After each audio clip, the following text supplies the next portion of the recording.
Oh, look, it's Tube Radio time.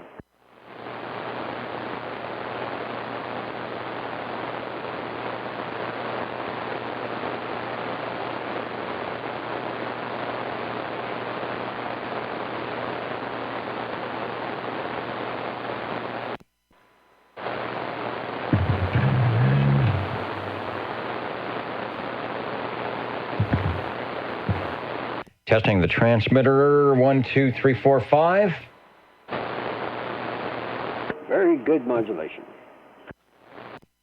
We're also checking for output as well here. You have 101% modulation.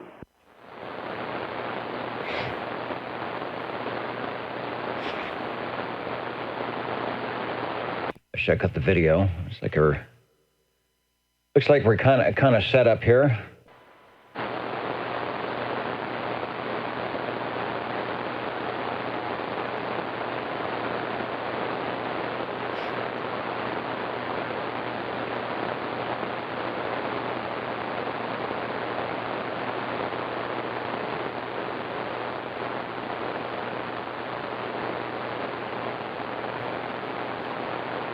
Seems like we got a lot of static tonight.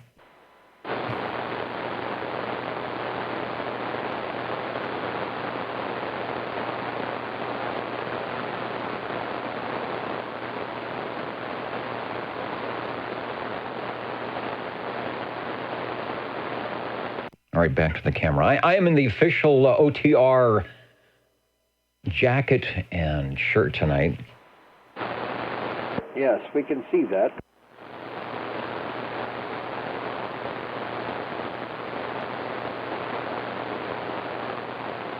Computer has been reset.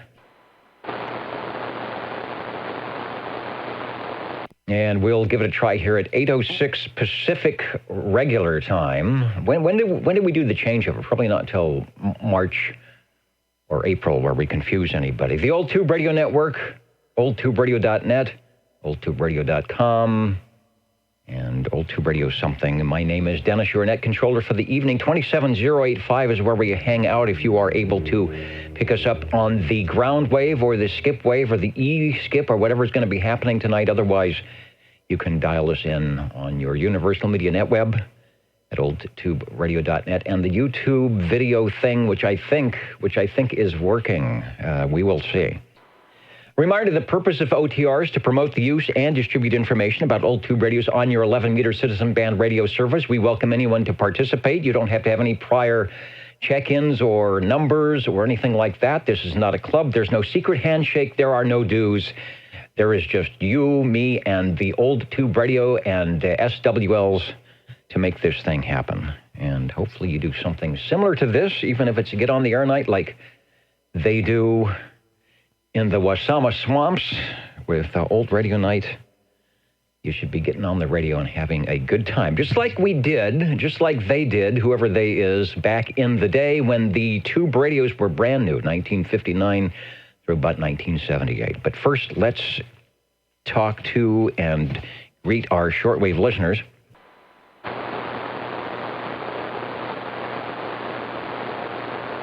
And we'll start with our current 00. This is week number 6 for the 22nd of February if you're playing the home game. And let's see, let me go to the other camera. We will be talking about the Eagle Club when we talk to SWL 20 at some point, but there is the official Browning Eagle Club member. I got the close-up camera working just for that. We'll find out what that's all about. But first, SWL 00. SWR 00. And there he is, checking in and checked in. You are sounding good. Thanks for getting us started off. SWL number 1 with Cosmic check-in, and SWL number 2, Mr. OBP, who is waving a hand from the YouTube site. Hello, Kevin, saying that, let's see, where's our sunspots? No sunspots for the last 20 days, really. The max usable frequency is between 20 and 15 meters. And we are just at the end of the bottom of this cycle is supposed to be jumping in here, popping open at some point. So stay tuned to your radios. 2 more weeks of standard time. Thank you there. I think that's, with the new logo, X4000. Break OTR. And we'll get X4000 checked in as well. And the break OTR, go ahead. Hey, Dennis, it's 1:31. I won't be here in time to check in at that point. I want to put me in there early. Okay, I can do that. That's John over there on page 4. Got you checked in. We will note that when we get there. Thank you. Check in for SWL number 3.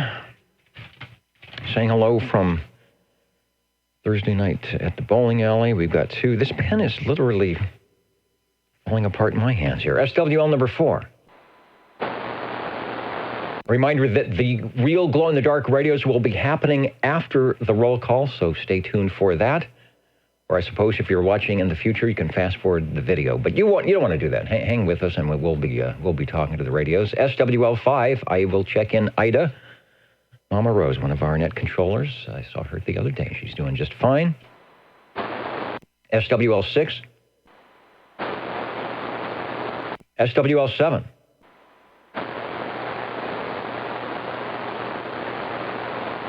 And I will proxy 7. He'll probably be in there. I got the handoff from him. He delivered the Browning Club badge from Harvey. So thanks, Ed, for doing that. SWL 13.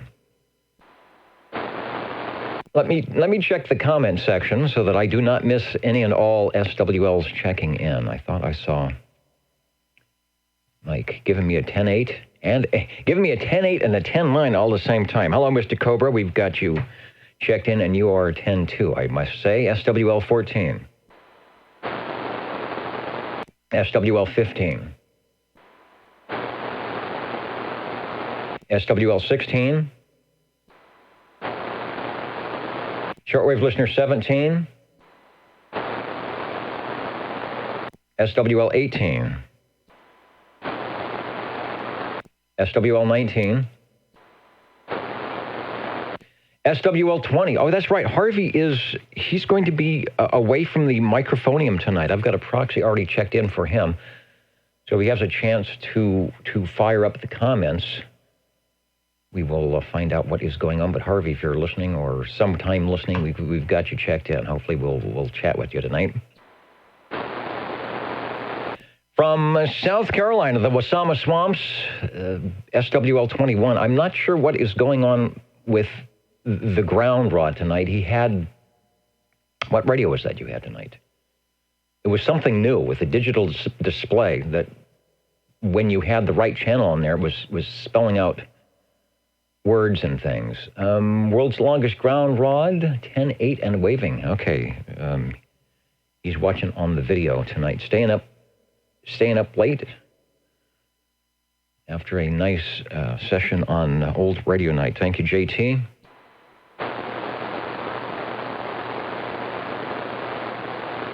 SWL 22. That should be Mark in East Texas. Who is listening tonight? Let's see who is out there. We've got some stations in California, of course. Right in the front row, down in the footlights here, right as close to the orchestra pit as you can get in Hagerstown, Maryland. Hello to Dearborn, New York, coming up to checking in all of you guys. Anoka, Minnesota, or something like that. I'm probably saying that wrong because I have never been to Minnesota. Hello to Canby, Oregon, waiting for the E-Skip to show up tonight. Hermosa Beach tuning in. Centerville, Virginia. Mariposa, up in the foothills, California, listening in tonight. Woodland Park, Colorado, as always, listening in for the E-Skip conditions here. Hello to Auberry, California. Be hearing from you. Somerville, South Carolina. UK is listening in out there in Bathgate. X4000 from San Francisco. Hendersonville, Tennessee, coming up to you all guys on page 2, Inglewood, Colorado, and good old Riverside.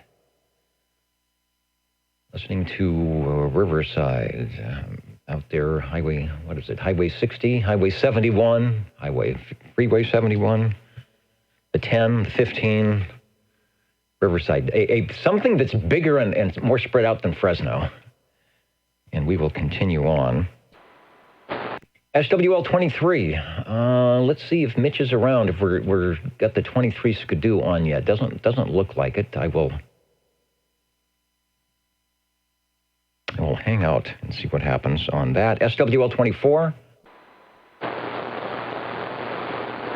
SWL 25. Hello, Dennis. Sounding good tonight. 25 checking in. All right, likewise, missed Wednesday night. I was out of town, but I am back in the air chair tonight and ready to check in those radios. Thanks. Well, good, and I hope the Jingle Singers are passing around the champagne bottles.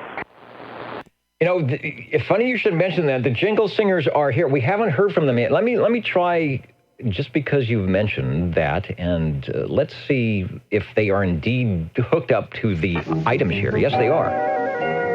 How do you do, ladies and gentlemen? Greetings to you, wherever you are. For music and the latest news from home and from afar, the station for you is OTR, Old Tube Radio. the station for you is OTR. OTR, the Old Tube Radio Network. Hopefully for you, and you. Let's see if we have SWL 27. Number 27's checking in on AM.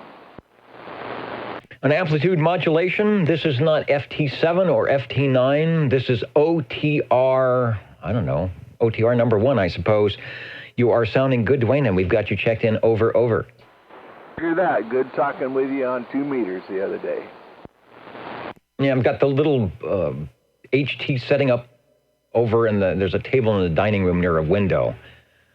And occasionally when the big strap stations come in that can be heard on the rubber duck, it will come to life. So thanks for notifying me that indeed I was an SWL and ran out in the yard and had a nice contact with 2-meter contact on the HT. Still working. I actually spent some time doing some other things today, but the fixing of antennas and coaxes is on the list to at least get a less than stellar 2-meter signal into the Radio Shack here, hopefully sooner than later.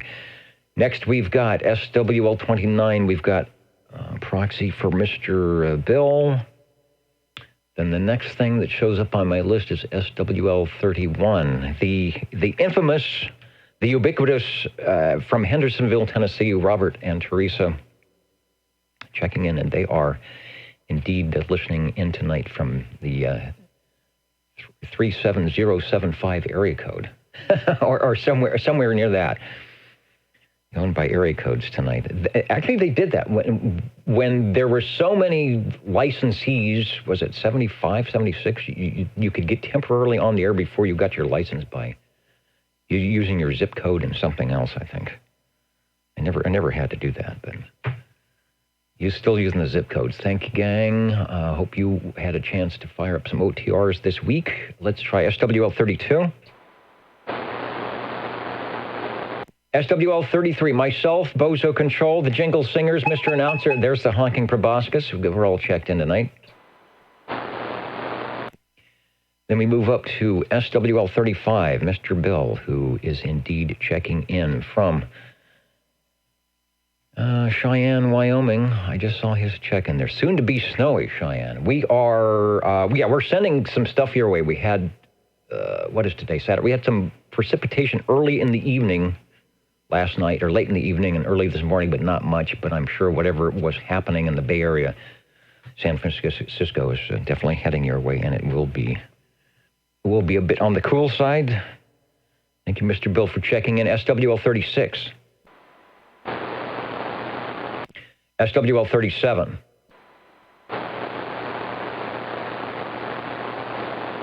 SWL 38. Shortwave listener 39. SWL 40. Breaking the silence of listeners there. SWL 40 checking in at a cool 52 degrees.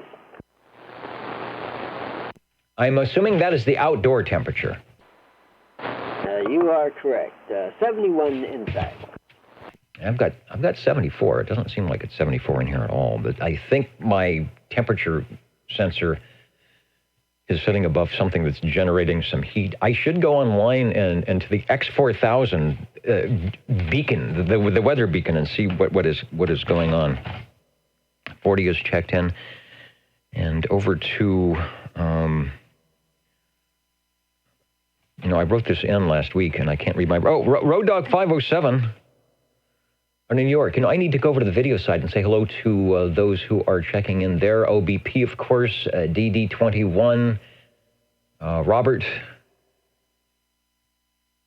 listening in from somewhere around Las Vegas, I do think. Hello to Warren Scott. Hello to you. Hey, and there is Teresa, SWL31. Thank you for the thumbs up and the good words.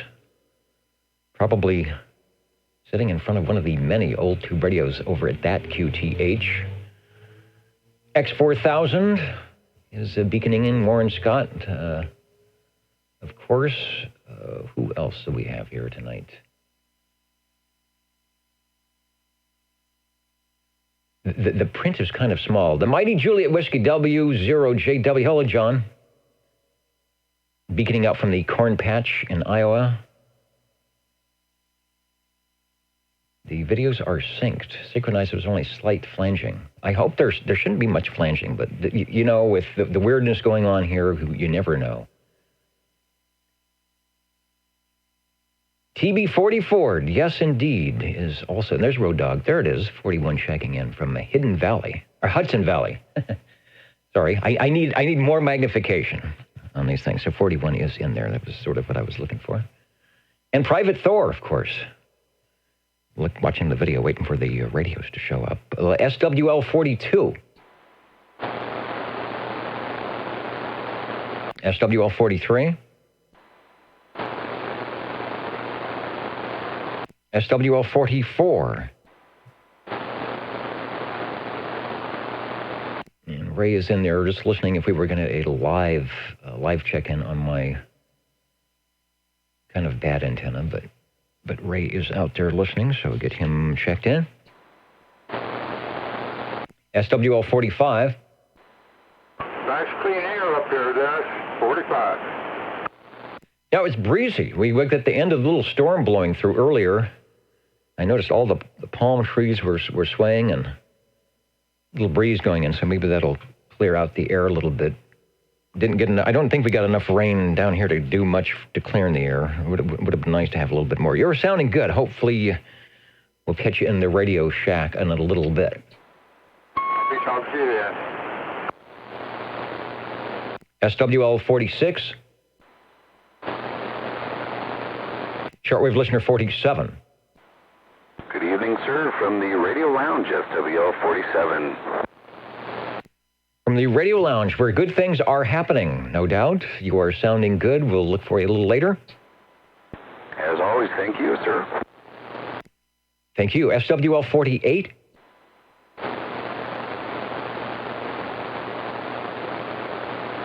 SWL49. Well, the green banded Toshibas are glowing, and this is the 49er checking in.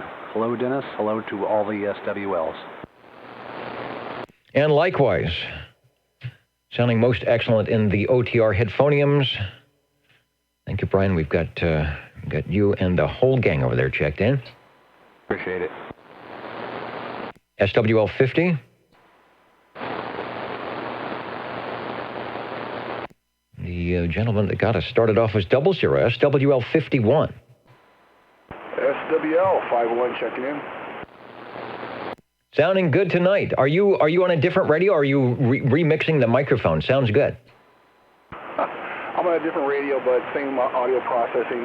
It might sound a little bit different, but the processing is the same.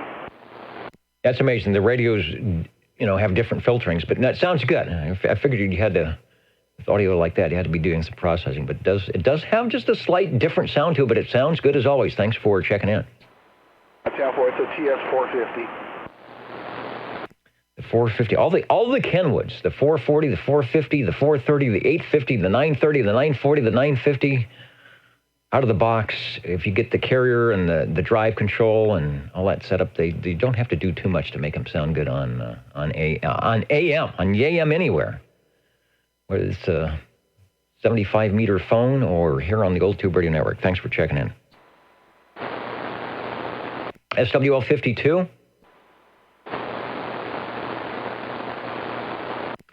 I'll keep an eye. Aaron snuck in last week on the video side, and I almost missed him, so he might be around there tonight. The mighty KUH, Brian is saying good evening to OTR from his radio room. I'm not sure which side of the desk he's on, if he's on the mid-century cool stuff, the new and improved digital stuff, or somewhere in between. But we've got you checked in, Brian. Thanks. Over to SWL 53.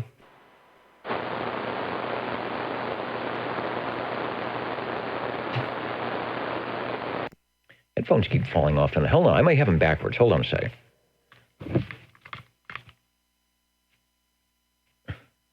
That might be better. SWL 53. Page 3, SWL 54. Another cosmic check-in for Mr. Board Jammer Larry, who is truly trying to keep all the stations on the air wherever they might be so they can check into OTR tonight. SWL 55. SWL 56. Good evening, Dennis on the net. 56, just because I can.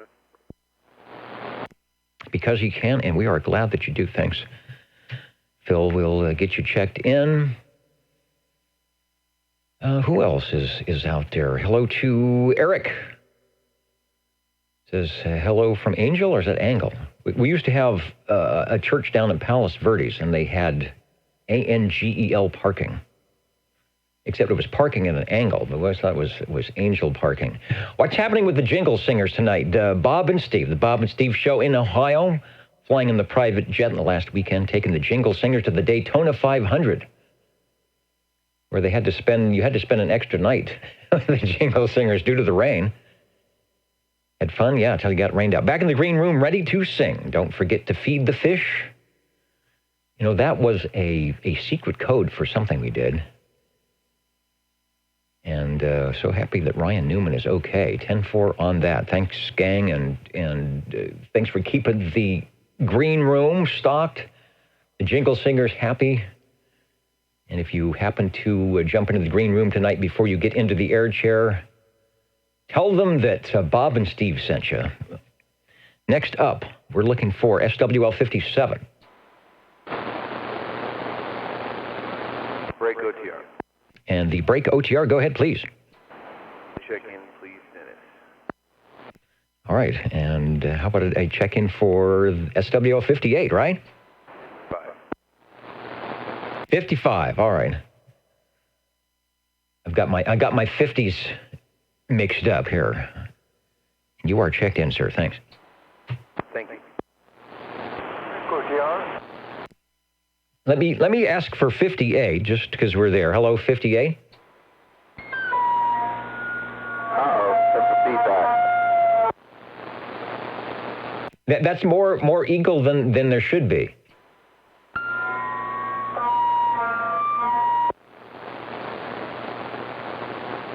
He's looking for which radio? Which radio is talking? I guess. Yeah, Proxy 58 in there. He's dragging his antenna down the Orchard Road. Got the extended coax. Yeah. All right, we'll get to Jeremy checked in. There was a breaking station. Was that one of the same? Who was breaking for OTR? All right, maybe we got everybody. How about SWL 59?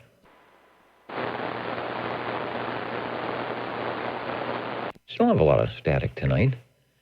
And hey, Mike, we got you. I think I got you earlier, but the SWL 13 is rechecking. We got a recheck on 13. SWL 60.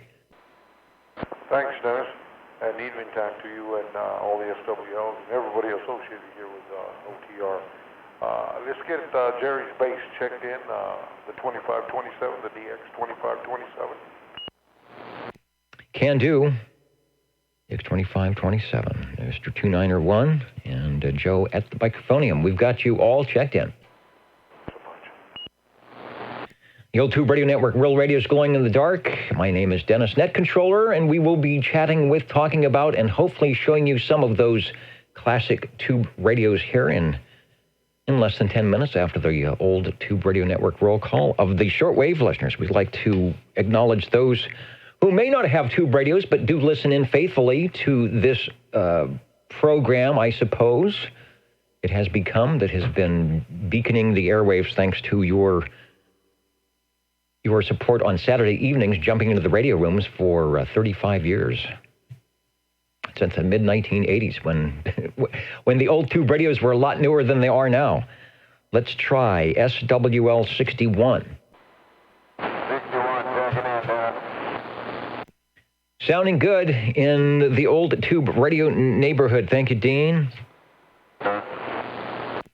And over to beautiful downtown Clovis, SWL 62. Evening time, Dennis. This is 62, checking in from downtown Clovis. I was listening at my bed, or my chair, and I just now come alive. Well, your on time and on frequency beacon has come through once again, and we are glad to check you in here on the Old Tube Radio Network. Thanks for listening, Mr. Lucky Lindy. SWL 63. Get a check-in for Bubba and all our stations in the New York area, beaconing in, staying up late tonight with us, probably firing up their boat anchor AM stations somewhere. SWL 64. SWL 65. Good evening, Dennis, 65 checking in. Sounding good. Let me get the right page up here. And Eric, we've got you checked in. Thanks. You have a good evening. SWL 66. Shortwave listener 67. SWL 68.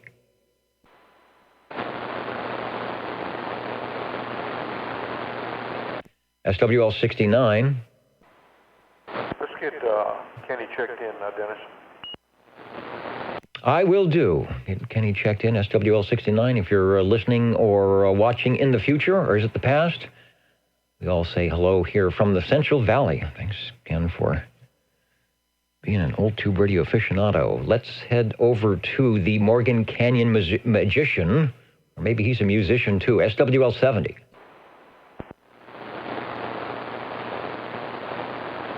Did I miss 70? Nope, right here. There he is. All right, there you are. I'm going to double with you, but I am putting the X in the check mark, actually, in the square right now. I think I quick keyed. AL 70, thanks, Dennis. All right. I'm just, people on the video say, what is he looking at? I'm just looking to see that my audio controls aren't dying here. I was hearing something funny. Maybe it was me. Maybe it was SWL 70, but everything is doing good. Thank you, Mark, for checking in. Then we head over to SWL 71. Stan checking in from Dallas, Georgia.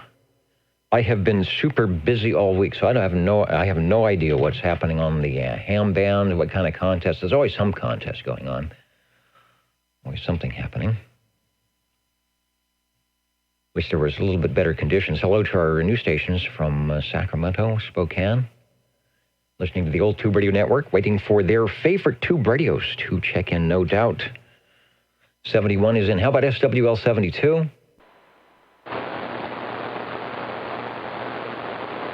SWL 73. SWL 74. We'll get to 74 checked in from the earlier check-in. SWL 75. SWL 77.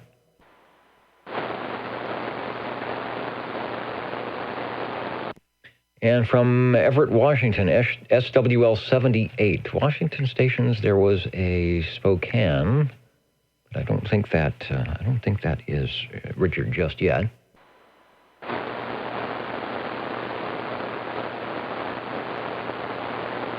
SWL 79.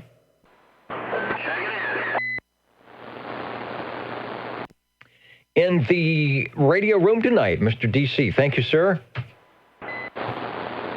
SWL 80.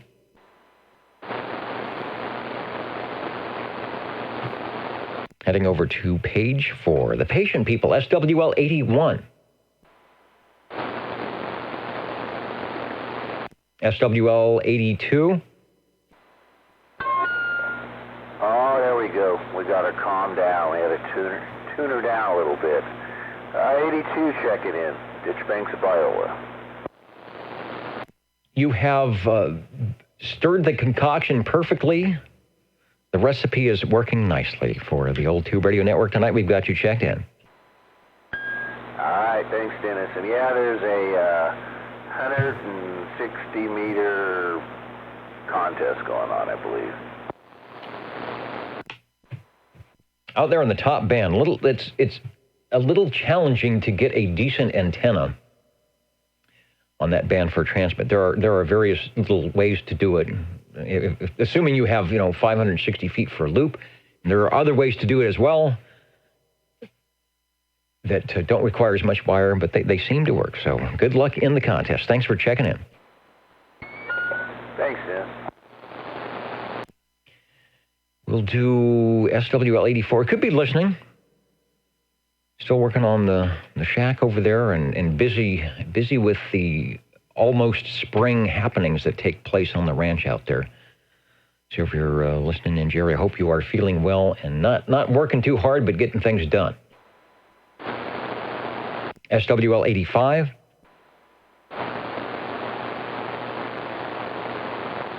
And then we will get the triple play here, SWL 86, SWL 87, and SWL 88 for the Mountain Maid Tandy Girl and the Snowy Owl. Over to SWL 89,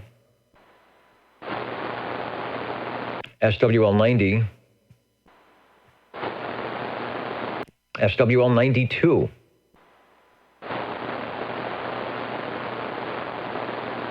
SWL 93,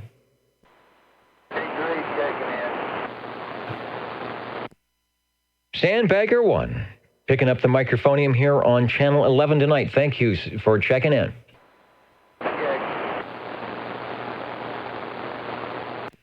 And then 544, a.k.a. SWL 98. 98, checking in, Dennis. Sounding good, and we've got you checked in. Thanks, Dave. SWL 103.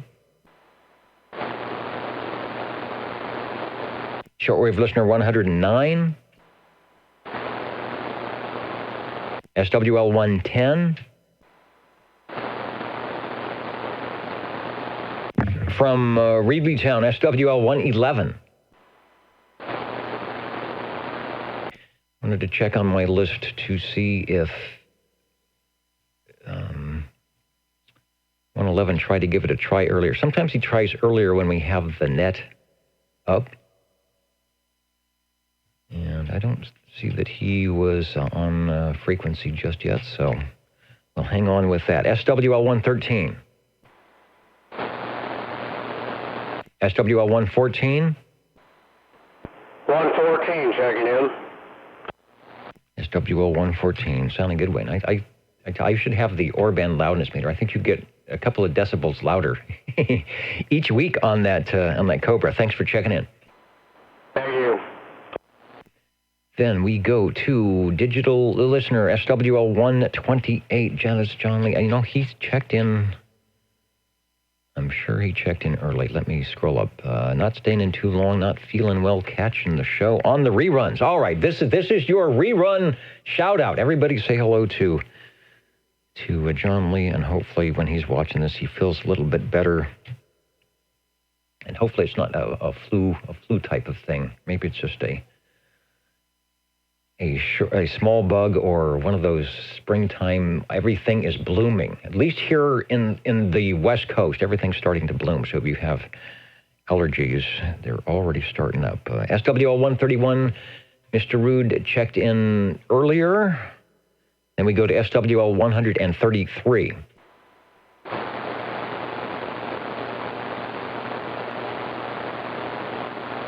And I did not hear anything. Did anybody copy 133 if he was out there?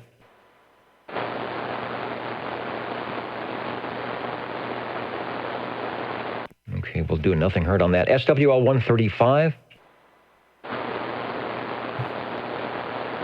Got a note to proxy in Mr. Green Arrow, which I will do. SWL 137. I think I heard this station beaconing in a little bit earlier. Tony, SWL 145. Yeah, good evening, Dennis. Sounding good in Corsco tonight and looking pretty dapper on the video side. 145 checking in. We've got the official 1960s, as Rip Taylor used to say, the seersucker suit. I'm the sucker that bought it at Sears. And of course, the official Old Tube Radio Network shirt that is blazoned on the front here with SWL 33. Should I actually forget? Sounding good from Course Gold. Thanks for checking in. Thank you, Dennis. Just missing the pipe, Roger. Yeah, and the hat. You look at all the old ads. Usually they have a hat and a pipe and the jacket for running your two-way radio. So I'm almost got it there. No smoking allowed here. The engineers, the engineering crew won't allow it. That's okay. Thanks for checking in. Thank you, Dennis. Then we head over to SWL 147, who is listening in. Kakalaki's in the house tonight. Snow on Thursday night up that way.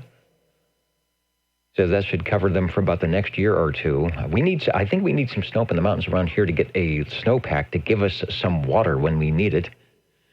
Below 30 degrees, the radios are quiet. And he says he has to queue up the old tube files to remember what DX sounds like. I do that. Occasionally I'll click on something from 2015 when we're starting the net at 8 o'clock, and there is the mini grass creating a little bit of havoc for the check-ins.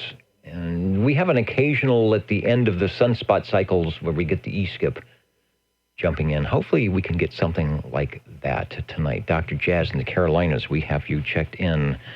Thanks for tuning in to the Old Tube Radio Network. Let's head up to Course Gold once again for SWL 195.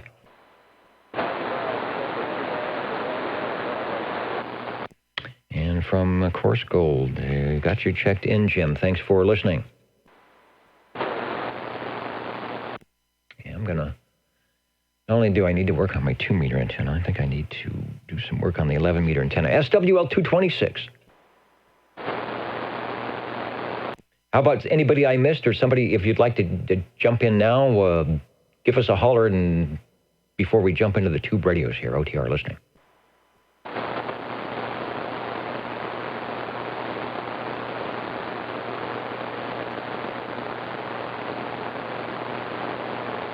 Okay, with that in mind, what am I going to do? Well, we'll put up the Browning Eagles Club as I do all the magic things I need to do to get us ready into the tube radio time and back in a minute or two. This is your Old Tube Radio Network.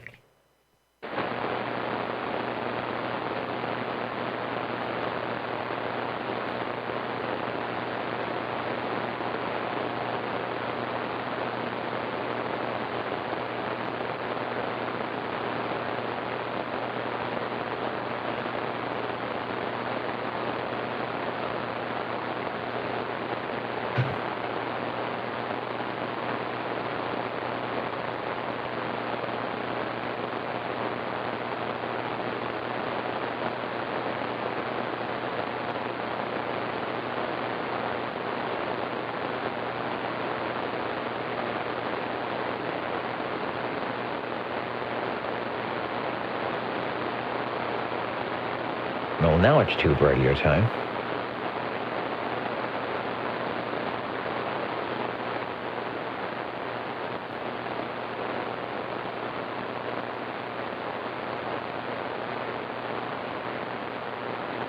And you are indeed listening to the Old Tube Radio Network. You may not find us on your TV, because in case you did not know, we're being brought to you by OTR. Brought to you by 27.085 megahertz. Brought to you by RADI. The Old Tube Radio Network. RADIO. World Radio Day was a couple of weeks ago. Signing into the Old Tube Radio Network sign-in sheet. This is Feb 22 of 2020. 022222020. Is that correct? Seems like a lot of twos out there. I am going to do a little check of my audio stuff. I think we're good that way. And with that, we'll see if we can't get a few radio check-ins. OTR is standing by. 45. 25. All right, a pair of willing participants, or is it unwilling participants? Hello, 25. Jump into the green room, Jerry. We will pick you up for radio number 2. There should be all manner of good stuff there, and we will get our first radio check-in of the evening at 8:46 from Paul up in North Fork, sometimes known as the Falcon. Hello, Paul. Over. Hi, Dennis. I'd like to check in my Browning Golden Eagle Mark IV, Roman numeral 4. The last from Browning Laboratories, as we talked about last week from the article that SWL-23 that Mitch mentioned, that was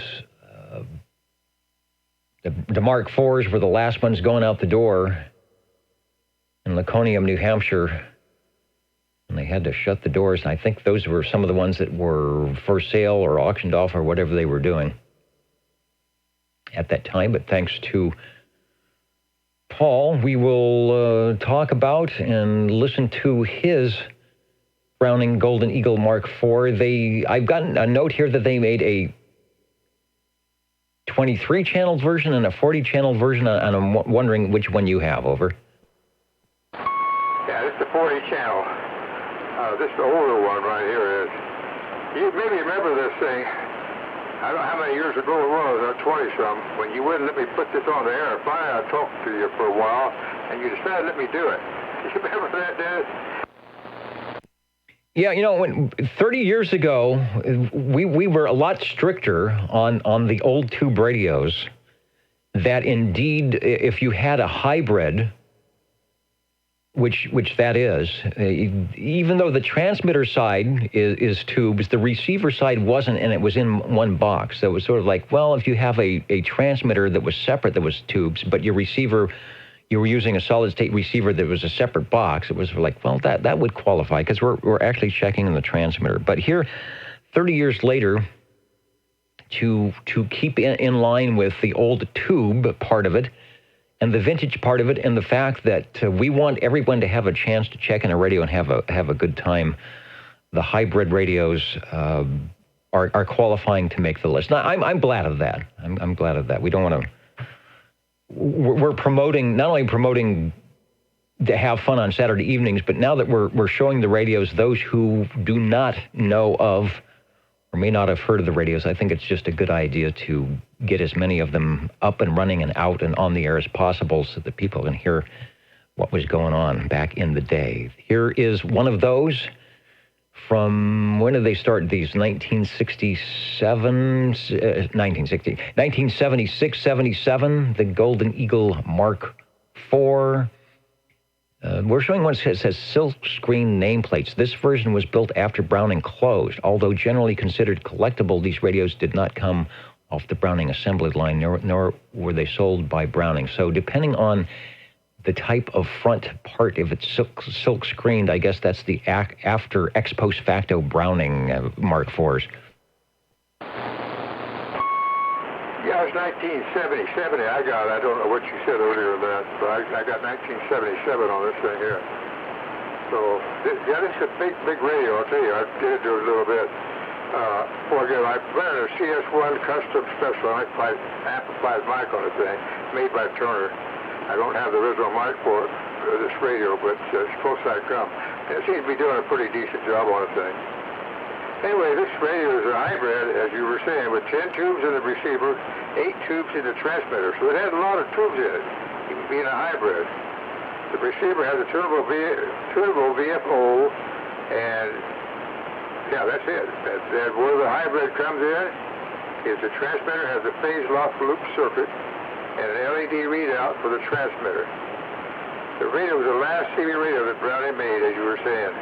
Very impressive radio. A lot of other things, big meter on the thing, and all the airline on the left. It's just a big radio, nice radio. Thank you, guys. It is. We've got the transmitter and the receiver showing here. They still kept the nice big meters on there. The audio sounds very good. The version we're showing, let me see if I can, on the video side, if I can do between the two different versions. This is the one made by Browning, supposedly. And then if we go to the silkscreen version, if I click on that, there is the different, you can see it's a little bit different on the on the front part. It does say Mark 4A. Let me go back to see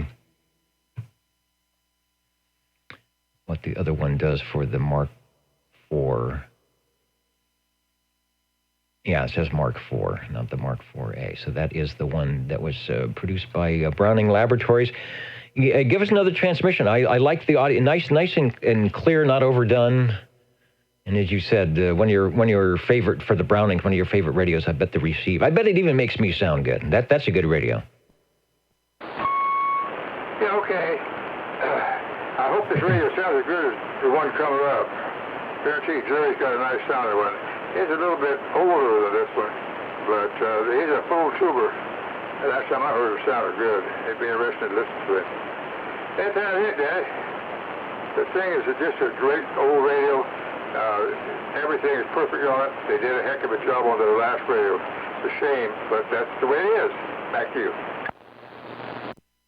Yeah, it's the sign of the times, and trying to keep your business open, make radios, and make enough money to pay your employees and put food on the table. Even hard in 1978. I left the picture of the radio and the S-meter up, so if you're watching the video back, you can give yourself a radio report, and you can hear how great it sounds, because it does sound good. Radio number 1 tonight, the Browning Golden Eagle Mark IV, the last of the Brownings from the Browning factory, and the first, I guess, with the 40-channel transmitter on there. And I'm waving to who is that? Robert says he wanted to wave a hand. He's waving a hand to everybody else, so we're waving back to you. Thanks for checking in the Browning tonight, Paul. Thank you, Dad. Then stepping up into the air chair. As he does that, the jingle singers. Well, let's open the microphone over into the green room where Jerry's stepping up, and we'll talk to the jingle singers here. How do you do, ladies and gentlemen? Greetings to you, wherever you are. Your favorite slot on the dial by far is known to you as OTR, the Old Tube Radio Network. The station for you is OTR. I think they took all the good pens over in the green room. Oh, now it's behaving. Maybe I just need to screw the thing together. It's my pen is falling apart when I'm trying to write everything down here, but I think I've got it. Hello, Jerry, over. Well, Dennis, thank you very much for the hospitality in the green room. The wine and hors d'oeuvres and champagne were flowing, so thank you very much. Anyway, 25 checking in on the Browning Golden Eagle Mark III, and Paul, thank you for the flowers, and your radio sounded great too. Anyway, two-piece radio on the original banana mic with the bass. I believe that my banana mic was made by Electro Voice. And boy, the red on the air light is on, and boy, everything seems to be working. So anyway, back to you, Dennis. Everything is working great. Nice audio. This has that Browning audio I'm used to hearing. I like Paul's. His was a little bit mellower. And this has that Browning sort of around the edge. Keeps you sitting tall in your seat on the receive side, plus the ping, which was a feature. It's right. It's not a failure. It's a feature of all the Browning radios, much to the chagrin of the FCC, who didn't really ban it. Like they took away the Q-Bird on the general radio telephones, but they were listening. They were telling them to keep it as short as possible. You know, I'm going to switch over. Harvey gave the Old Tube Radio Network here the Browning Golden Eagle. Let me bring up the other camera. There it is, the Browning Eagle Club. I don't know if you are a member tonight, or if you have this. It's a little stand-up badge, but I'm going to show that as you take a transmission on your Browning. No, actually, I was not a member of any kind of organization or handshake or secret signal, but I do have a match, a set of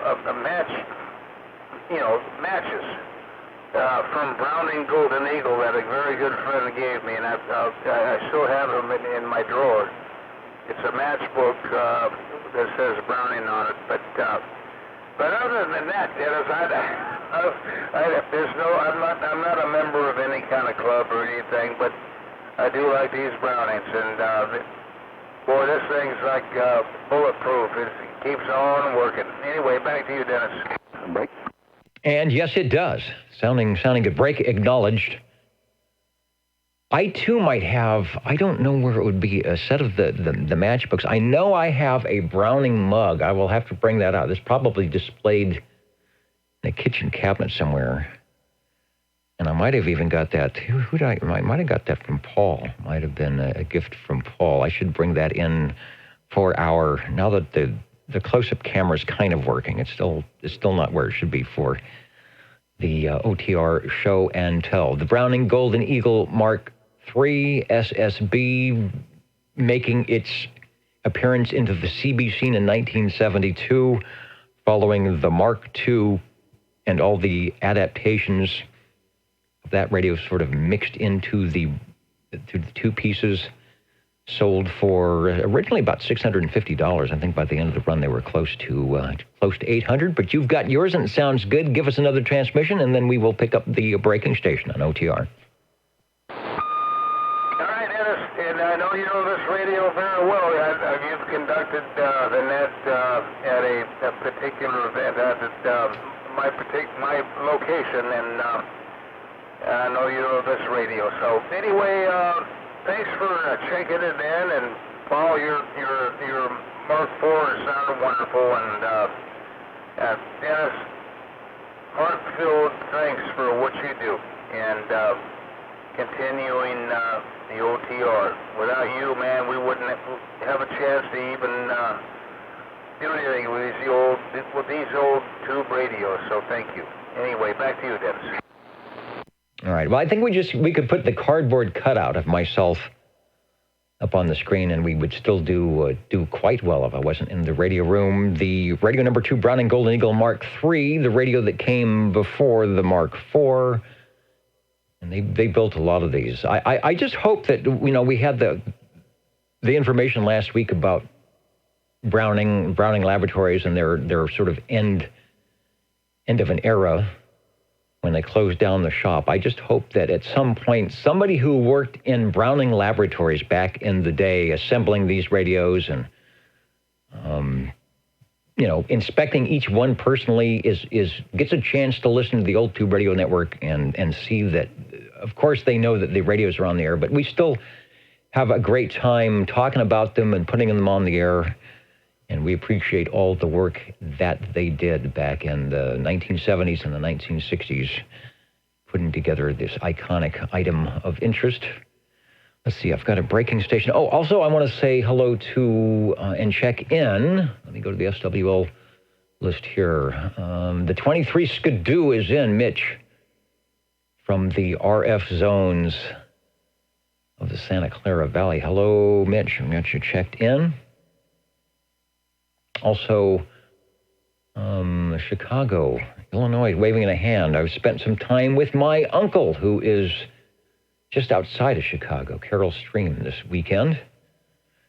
Drove across the states into California here. Jimmy's listening in. Thank you, Jim. And also 357 is waving a hand to the Old Tube Radio Network. Let's see if we've got radio number 3 with SWL 37. Hello, Chris. I'm still on the base. I just got home. Has Ray checked in yet? Ray has checked in. He was listening in on the YouTube video side. I did not hear him live and over the air, but he is indeed somewhat radioactive tonight. Over. Probably listening. Anyway, first I'm going to check in myself, SWL 37, and I would like everybody to know that tonight was Ray's anniversary and my anniversary. Anniversary of like ding dong, the bells are going to chime? He got married on the same day that me and Wanda got married, on the 21st of February.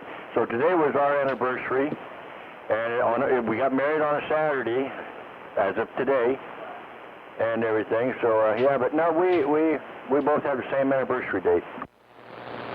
Well, most excellent. Happy anniversary to 23 and 37. That's Ray and his bride, and Chris and his bride, and ding dong, the bells are going to chime. So congratulations. We just got home just a little bit ago, and I had to get in here, turn this on, and whatnot. But yeah, we went to dinner. Good old Red Lobster. Ain't been there in a long time, but it sure tastes good. But anyway, I'm full, and I'm going to kick back tonight. Okay, I think that is perfectly acceptable. And I didn't think the Red Lobster was still around. Where are they? I guess they're up there on Shaw Avenue, aren't they? Yes, they are. Just to the east of First Street and everything, west of Fresno State and everything. Yeah, up there where the Velvet Turtle used to be in the old spaghetti factory. And I always wondered why they did that. They have when I went to college there was nothing, and they put in a fancy restaurant on the college budget. We just went to Lester Burger, but now, you know, college kids these days, they've got money. The burger was nothing to shame about. That was pretty good burgers. Yeah. Well, I went there, what was it, Lester? I went there one time. I've got some very bad curdled milk. So that's all I know about Lester Burger. The Old Tube Radio Network, I know it's the top of the hour. Let's do another jingle singing thing and go enjoy the evening, Chris, as we listen to the Old Tube Radio Network jingle singers tell us about that friendly place to be on a Saturday evening. How do you do? Ladies and gentlemen, greetings to you. Wherever you are, the friendliest station for you by far is known to all as OTR, the Old Tube Radio Network. The station for you is OTR. Looking for radio number 3. 5. And hello. Oops, got things falling off the table here. Hello, Paul. Over. Hi, Dennis. This doesn't have as much power as Merlin does, but it's pretty nice radio. My general radio telephone MC5. The MC5. Let me grab up a picture here. You know, it's got strong audio. I'm looking at the S meter, and even though the resting carrier isn't quite what the Browning was, it's modulating up to close to S9 and sounding pretty good. I will give us a shot of the general radio telephone MC5. If I get the right click on here, and it might even be from your collection. Who knows? Give us a transmission.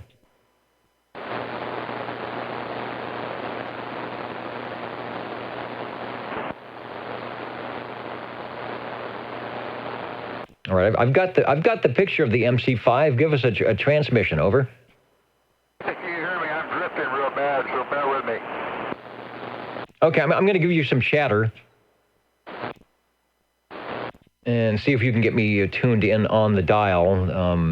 That is a tunable receive, crystal control on the transmit, and we'll see what happens. OTR standing by. Okay, maybe coming out. It should be getting solid. Takes a little bit longer than 5 minutes to warm these babies up, I'll tell you. It's my MC5. I hope Jimmy's got his tonight. It'll be kind of fun. I want to show you this tone noise tone, what you want to call it, sounds like on this one. Quite a bit different than Gary's, I think. Quite interesting. That's about enough of that tonight. Back to you. Yeah, there are ways to adjust that. There are some component parts. I think there might even be some type of a neon bulb or something involved with how that works. So components can change over time just a little bit, but it is definitely Q-birding on the tone signal. Your audio is sounding good, and the signal is also looking good as well on the General Radio Telephone MC5 from 1962-63. Over. And that is my radio in the picture. That's the Electro Voice ceramic microphone. Chrome plated, real pretty. Kind of like a checkerboard. You see it up there on top of the thing. Very nice radios. I tell you, this radio here was probably one of the most favorite radios because it was advertised the most. They sold the heck out of a lot of them. But it's a solid radio, just like the 1s, the 2s, 3s, and 4s, all the way up to this one, and the 6 also. But this one here had the tone noise control and everything, and the 6 did, which made quite a bit as far as the sales. Anyway, that's about it. Back to you.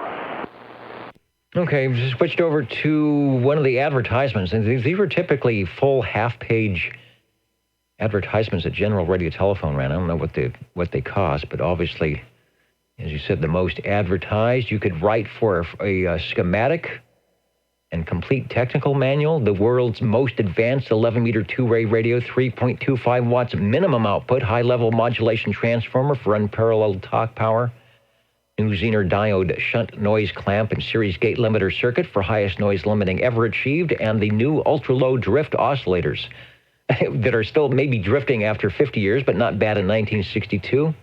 New high-level tone signal, which we just heard, the illuminated S-meter, 6-volt, 12-volt, and 115-volt operation with 15-watt construction. So there's probably a way to maybe pull that radio out a little bit more for output, but sometimes the audio suffers for that. Net price was $199.95. There were optional accessories available for crystals at $295 each, and a 90-day warranty from Burbank, California, Department PO 3501 Burbank Boulevard in Burbank, California. They also had a General Radio Telephone Model 615 multifunction bridge.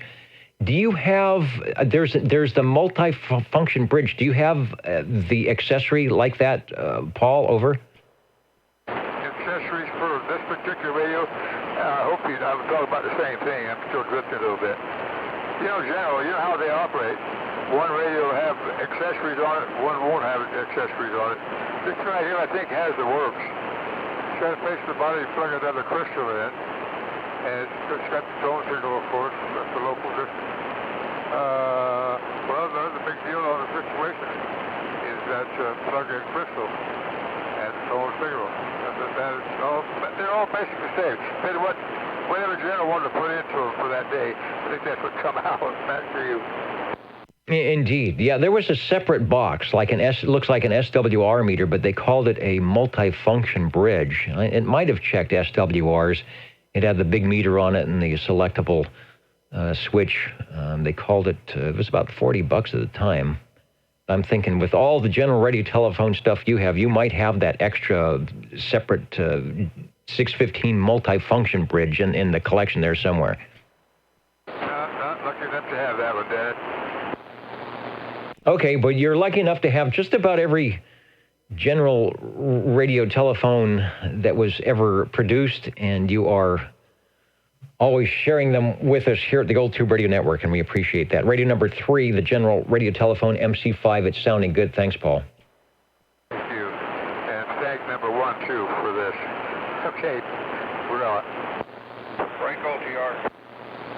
And yeah, the MC5, that was before they started doing the ECL 800s and the audio. And their audio is still good, but the Super series, like Jimmy's said, the 11As and the 12s and the 11s, as we might hear tonight with some big audio. The break OTR, I am ready to check you in, over. Yeah, running late there, Dennis.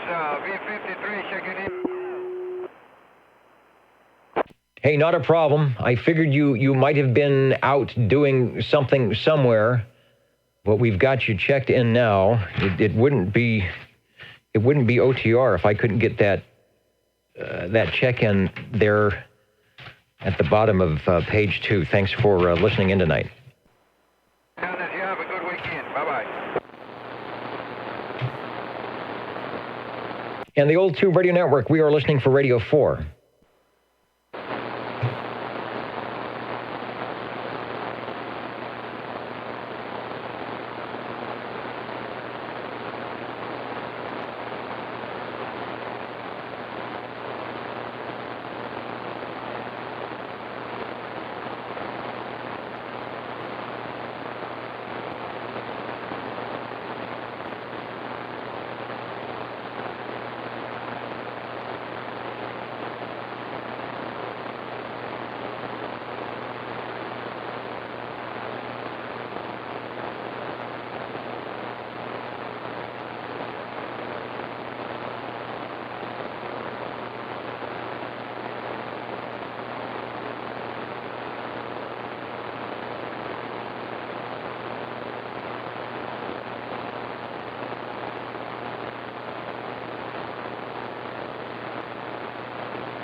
You're listening in the latest style. That's 27.085 megahertz. your dial. That's Channel 11, Old Tube Radio, in wonderful. Fresno, California. Looking for radio number 4.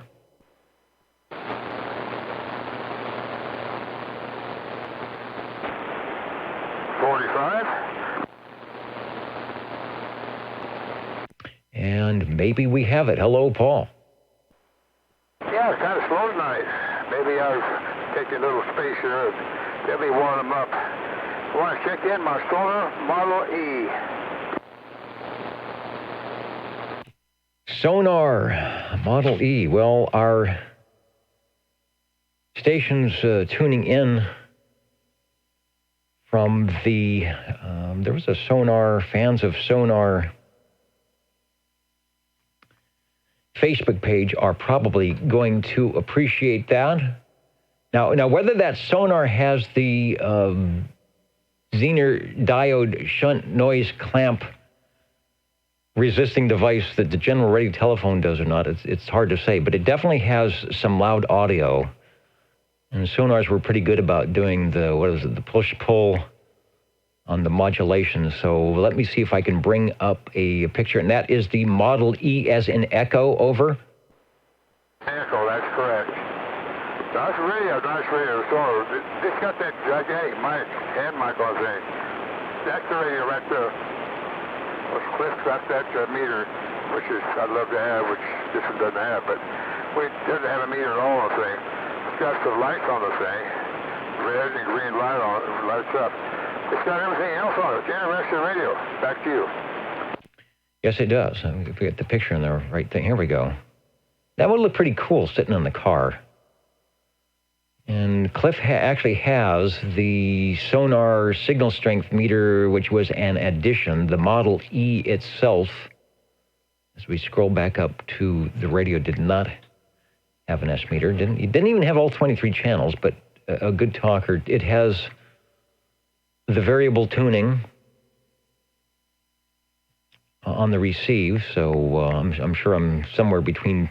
So hopefully I'm somewhere between 10 and 15, but the audio is very sonar-like, nice and loud and good signal too. I'll put the S meter back up when you take the next transmission. We'll give you a signal report here. Go ahead. Okay, that's the stock mic, big thing. It's kind of nice, kind of easy to hold on to, I'll tell you. If you drop it, you sure know it. Not real heavy, but it's big. Anyway, this is 1961 date on this radio. It was in my August 1961 Popular Electronics, so it's around that time, maybe a little bit before that, before they get the Popular Electronics. But it's just like this is series number 2, and they had another 4, I think it was, that came out a little bit later. I think this was my later one here.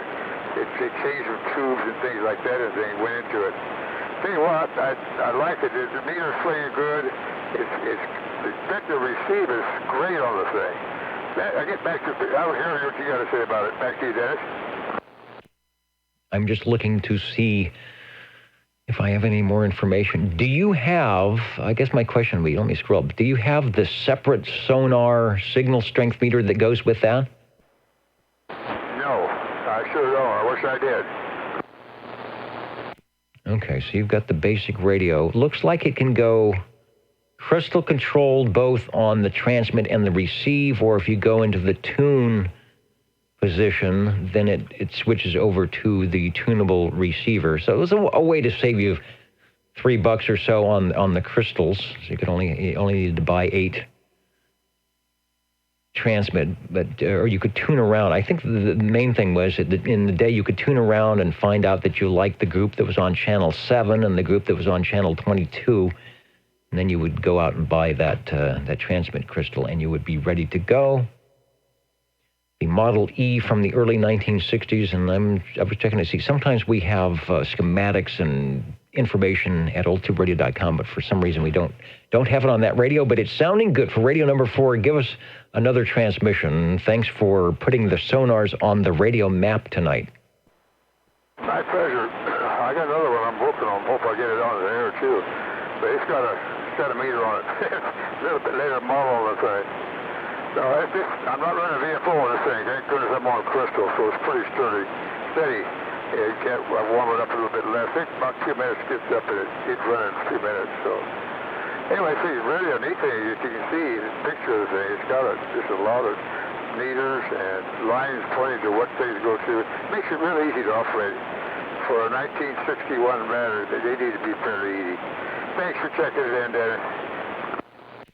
Yeah, sonar was still testing the water. The radios had to be ready to go for 6 and 12 volt mobile use, because as Citizen Band Radio started, that's what it was for. It's for you licensed the station, and then you had multiple units under that station license. So it was supposed to be the base talking to the mobile.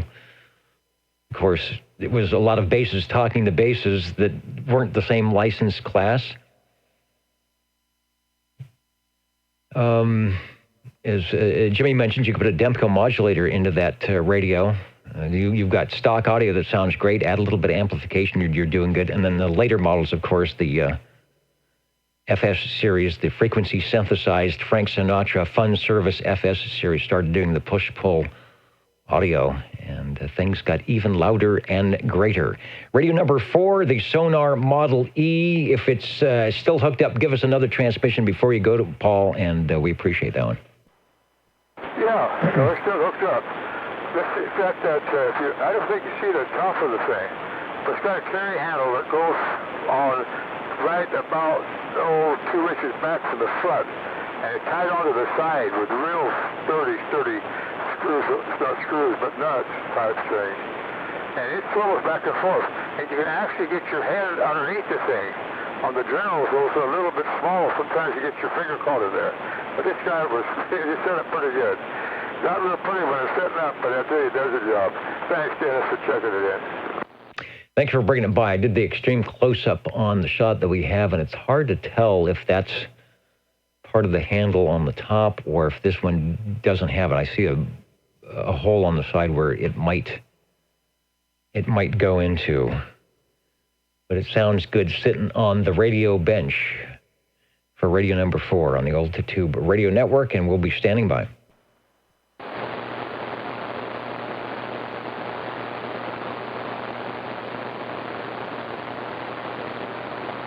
And just a reminder, if you are just tuning in, listening in, we are live at about 9:20 p.m. Pacific Standard Time in Central California on the 22nd of February, 2020. With the Old Tube Radio Network. Channel 11 is where we are at, and we are talking with our tube radio collectors. They're taking time out of their Saturday evenings to share the classic radios with us, creating a sound not unlike you would hear if you were sitting in front of your old tube radio back in 1961 or 1971, the Old Tube Radio Network. We've been doing this since around 1985, and our gracious operators have stuck with us and kept us on the air for all this time. We've added the oldtuberadio.net audio stream. You can check that out, and also the YouTube video as well, where we can show you most of the time what these radios look like, and indeed what they sound like as well. We are standing by for radio number 5.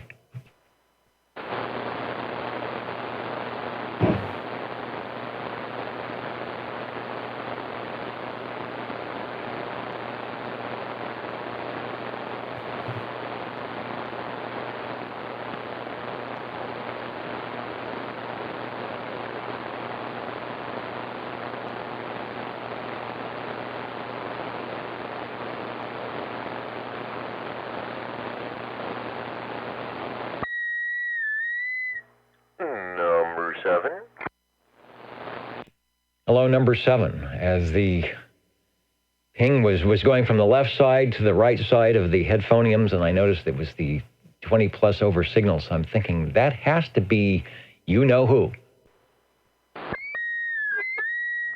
Well, there you go. It is I, with the Browning Golden Eagle R68 T68, and, of course, the Banana Mike.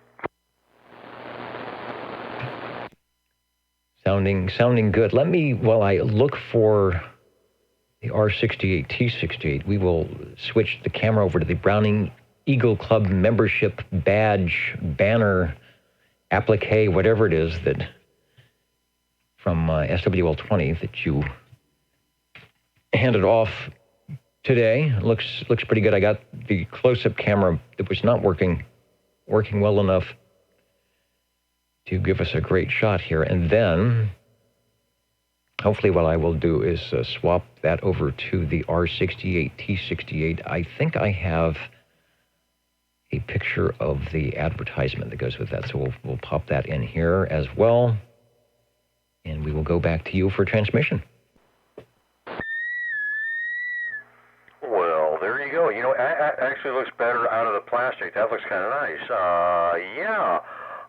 But I have to get one of those, being as I've got a couple of Eagles, so and I really like this one here. Harvey did a bang-up job, and this radio definitely does a really good job. The receive on, of course, having the selector instead of having a variable is a little bit different, but it still works real nice. Looks good and sounds good, and yeah, I think you could certainly qualify to sport the Browning, where is it? The Browning Eagle Club badge. I wonder if that's something that was new, that came out after Browning closed down, or if that's something that was up and around when they were producing these radios off the shelf. Nonetheless, it'd be a cool thing to have. Give us another key down on radio number 5. Over. Well, there you go. Yeah, I definitely like that. little button there. Well, I've got a couple of matchbooks that have the Browning emblem and everything on it. I think I used to have something else, but I don't remember what. I know at least I have the matchbooks. We were talking about that when Jerry was on his Browning. There are the matchbooks, and then the other thing that I should have somewhere, I wish I had it closer, I could show a picture of that, would be there's a Browning mug, coffee mug. Oh, that's cool. And yeah, no, I don't have the mug. That would be nice. There might have even been a Browning belt buckle, all sorts of Browning paraphernalia. Oh, yes, there were ties, there were shirts, and, yeah, like I say, the belt buckle. So I've seen one of the belt buckles. Unfortunately, I could not get the guy to let go of it, so I just had to look at it.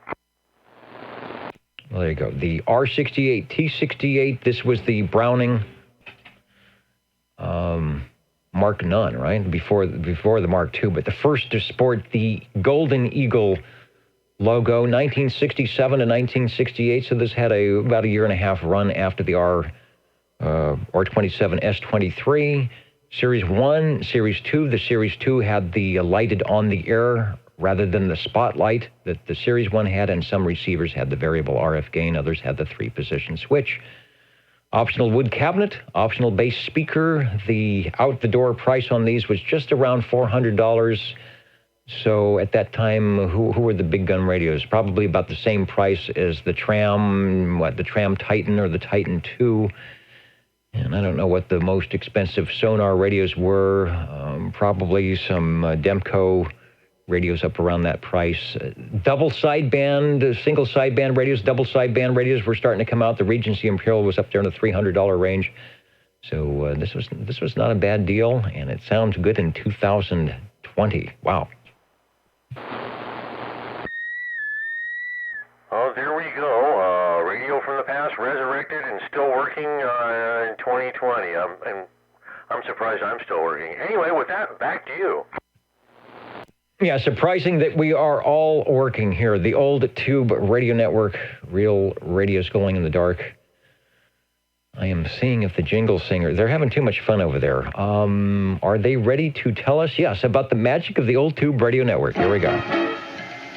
What are the magic numbers? 27.085 megahertz, channel 11. Are the magic letters? OTR. Right here in Fresno, California. Radio Magic. Old Tube Radio. For you. We're looking for radio number 6.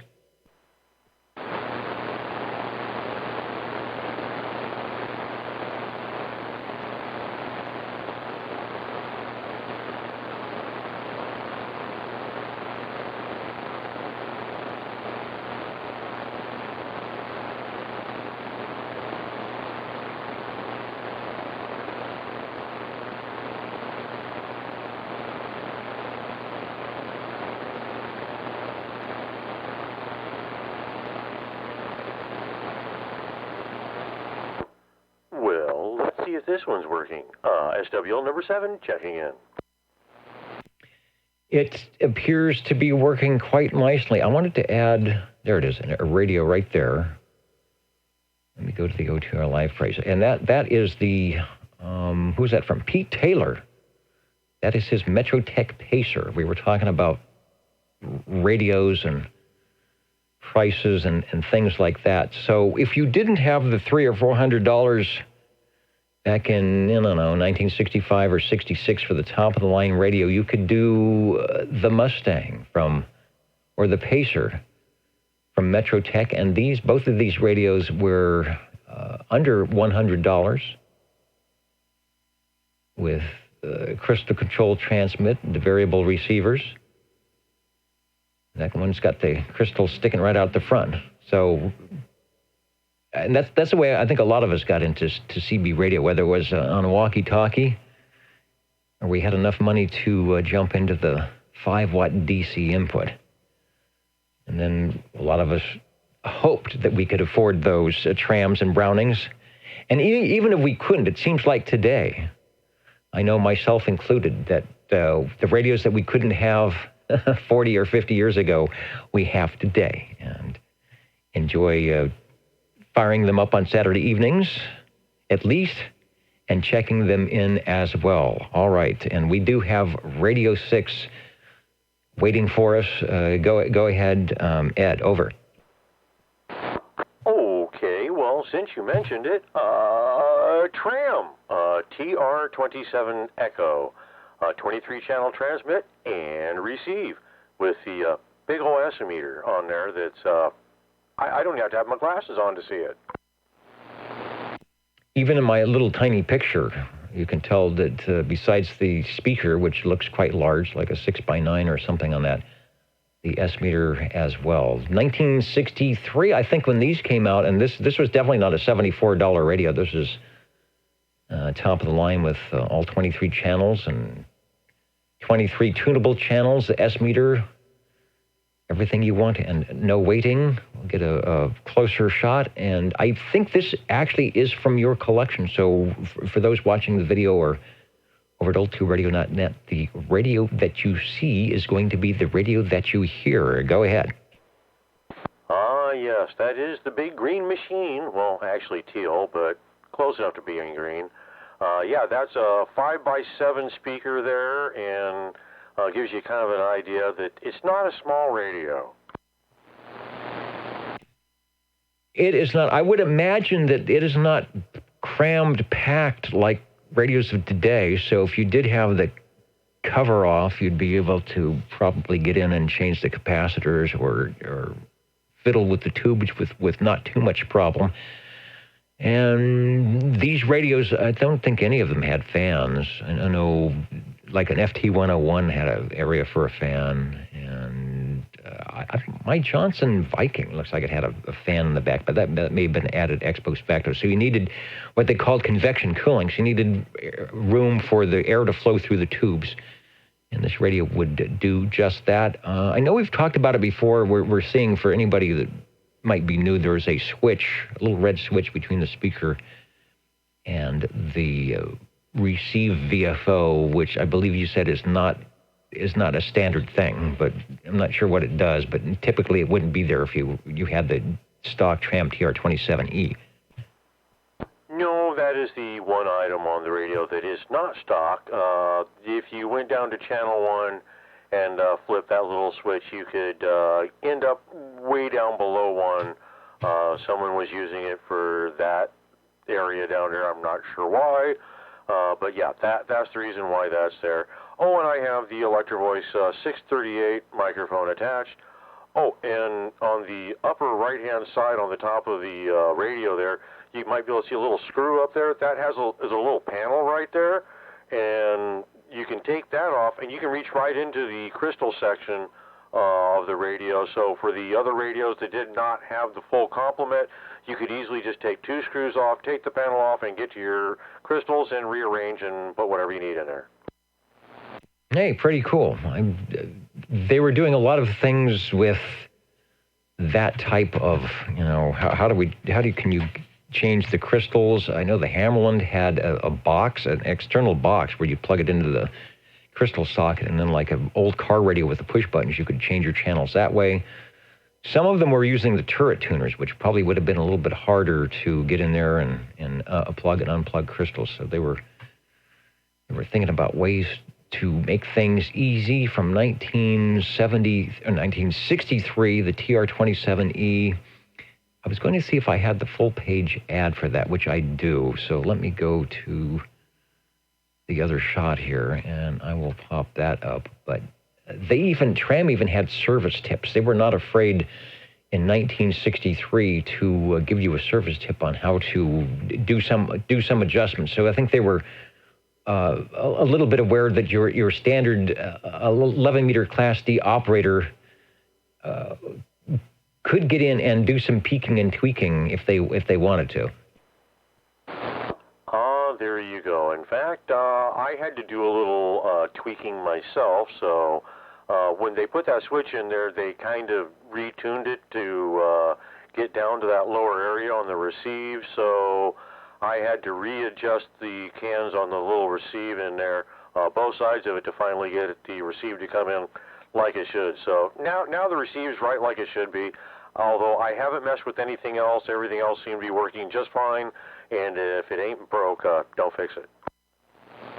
You got that right. Here's a tram service tip for that radio. When tuning the 31.5 megacycle first conversion receive oscillator coil L2, tune for maximum DC voltage at pin 7 of the 6BK7. Then, looking at the coil from the bottom of the set, turn the slug counterclockwise to drop the grid on pin 7, voltage 2 volts. This results in optimum oscillator stability. So put that in your Zener diode shunt noise clamp and they give it a turn. Tram Electronics, P.O. Box 187 from Winnisquam, New Hampshire. Do we have anybody listening in from New Hampshire tonight? Let me check who's dialing in here tonight. I know we had Wisconsin. That's not New Hampshire. Sacramento's not New Hampshire, so... Where are those New Hampshire stations? They should be getting up and cheering. Give us another transmission, radio number 6, the Tram TR27E, sounding good on the Old Tube Radio Network. Well, thank you very much. Yeah, luckily I've got the instruction manual for the 27E here, well, actually D and E, and darn it, it's almost as thick as a darn Sam's photo fax. So when they gave you a manual, they gave you a manual. With that, we'll go ahead and give it back to you and get one more radio warmed up. Sounding good. Got the S meter up a good 20 over S9 signal.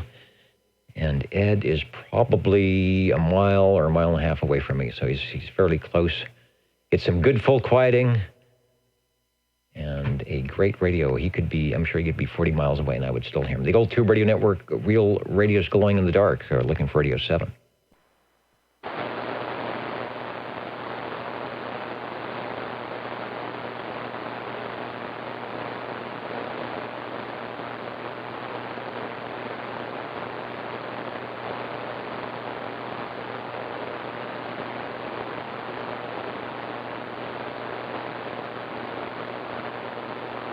And the generic peanut gallery questions tonight on our 23 Skidoo line. So who was Roger and why did he beep? And was the last name Wilco? Anybody ever go to school with Roger Wilco when they called the roll? And did the roll call, you snickered a little bit, or you'd shout in the back of the room, Roger Wilco. Over.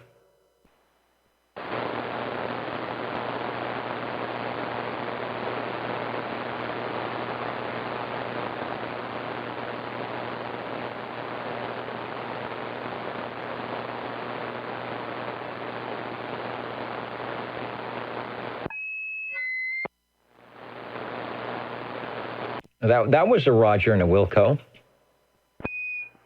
It might help if you turn the other radio off before you heat the other one up. We've had some incidences of that tonight. Yeah, I just did it. Anyway, number 7. SWL number 7.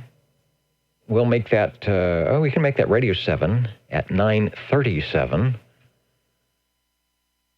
And I have a feeling that we need to, in fact, I'll do that right now. I need to bring up the Browning badge once again, because here we go. Go ahead.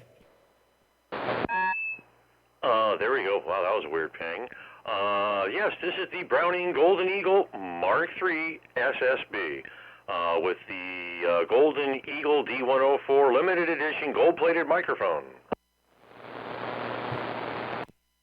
Sounding very good. Okay, well, this picture that I have will be very apropos. Let's see if it's queued up there. Yes, it is, because I think this is radio from Cliff's collection, but he's also got the Golden Eagle golden microphonium to go with the rest of the set. So here we go. Give us a transmission. Yeah, there we go. The Golden Eagle microphone and golden. Yeah, mine, I used to have stacked side by side, but now I actually have it kind of like that, one on top of the other, although I have them separated a couple of inches with a shelf. So I have both Eagles that way now. So it looks kind of nice, and it fits on the desk real well. It just happened to work out right. And it works out good for us here at the Old Tube Radio Network, because we do like to check in as many radios as possible. Hello to our new listeners, Big Rich 6520, saying good evening to all, listening to the Browning Golden Eagle Mark III.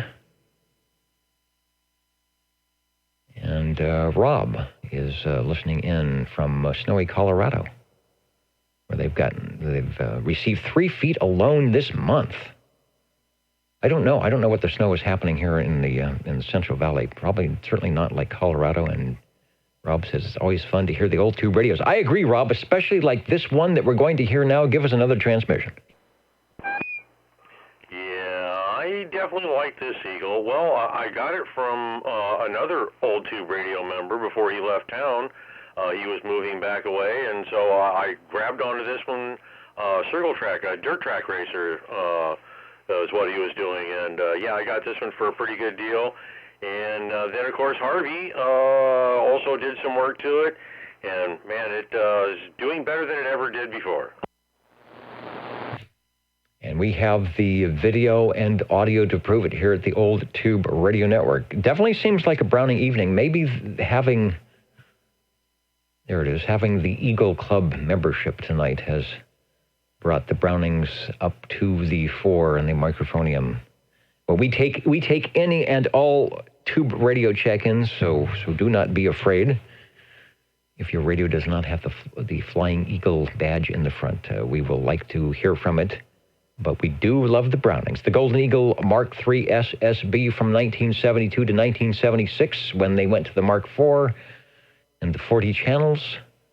Probably the Mark III, one of their most popular selling radios, built like a tank from their very own factory back when it was running kind of strong. It was interesting to hear Gardner Green talk about the competition and how tough it was to make top-of-the-line radios and keep things going. But they did very well. Radio 7, give us a transmission. Thanks for bringing it by. And my thanks to OTR and Bozo Control.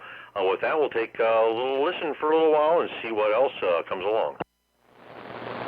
Yeah, we got at least 15 more minutes. Hello to Johnny Defiant, KZS 4949. Call letter back in the day. Was it S9 Magazine actually had the calls as they came out, as they were issued?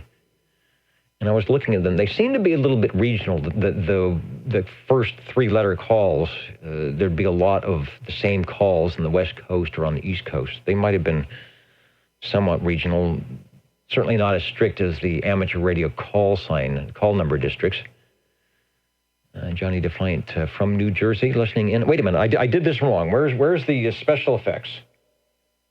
Which one am I on? We're on number 2. I'm going to screw it up. So good evening to, on the Old Tube Radio, Johnny Defiant.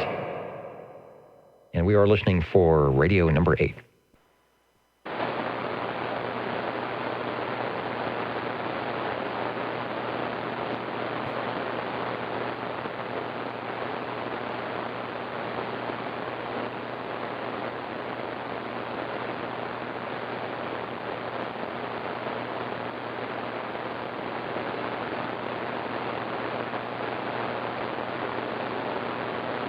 Oh, I like that fact. Jimmy coming up with, they made about, I didn't understand, 35,000, is that just on the Mark IIIs?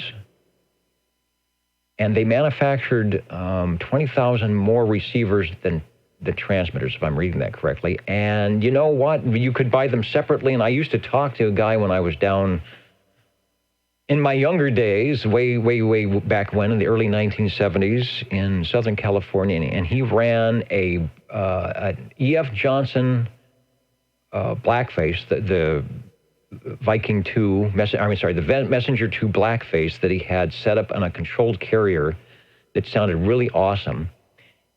And it used to ping, and he had it set up with a Browning receiver, doing just that very thing. So it probably wasn't a Mark III, but it was one of the Browning, R2700s or whatever. It was one of the Browning receivers, and he basically said, the Browning receiver just runs circles around the receiver in the Johnson radio, but he really liked the way the transmitter was in the Johnson, so he combined the two. So you could definitely do that. Of course, the Browning was considered one of the better receivers. I know. I had a 100 milliwatt walkie-talkie, and the only guy that could hear me way far out, I mean, this guy was in the next city, probably 2.5 miles away, and people could not hear me 6 blocks away. And this guy, his name was Skinny Elmer. That was his handle. He had I don't recall which model it was, but he had a Browning, and he had the receiver, and he was able to hear that 100 milliwatt walkie-talkie. So that sold me on the Browning receivers way back when. Looking for radio number 8.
And Rob, you remind me, I have yet, I mean, for all the time I've been here in the Central Valley, I have yet to be to a Visalia DX convention, because I always seem to be working or something comes up. They are in April. I think it's the first couple of weeks of April, and we used to have the Amateur Radio Club would have their not their field day, but their Hamfest, sometimes on the same weekend, which was not a good thing. So maybe this year I can schedule some time to get down there. It's about an hour drive from where I'm at, and Rob says it would be cool to try and bring a radio and check in real time. Long ago, when we started the Old 2 Radio Network, and I had the 70-foot tower with the big stick on it, we actually had a Visalia version. This would have been in the mid-'80s, early or the late 1980s, of OTR, and they had a group in Visalia that did something similar. And the one net controller that had the big beam I could talk to from Visalia. It's kind of a really hard hop here on AM ground wave. Sometimes I can hear the stations on 2 meters from Visalia. So I don't know. Maybe if I jump down to the DX convention this year, which would be my first time ever, I can see it. So that would be something. I will put that on the list of things to do. The DX convention is a big item, so you have a lot of the big manufacturers and antenna guys, and they all come out for that. So that's pretty cool to see. So I will put that on yet again, for 30 years, I will put that on my to-do list, and we'll see if I don't have to work or do something and can at least make it out to Visalia DX. Thanks for reminding about that, Rob. Probably I would forget. No, actually you don't. There's a lot of people here go and do that kind of stuff. Or maybe I'll save my pennies and hang out at the Flex Radio, or what's the big thing? Yesu's got all sorts of brand new stuff. Everybody's got brand new stuff. OTR, the Old 2 Radio Network, we are standing by looking for radio number 8.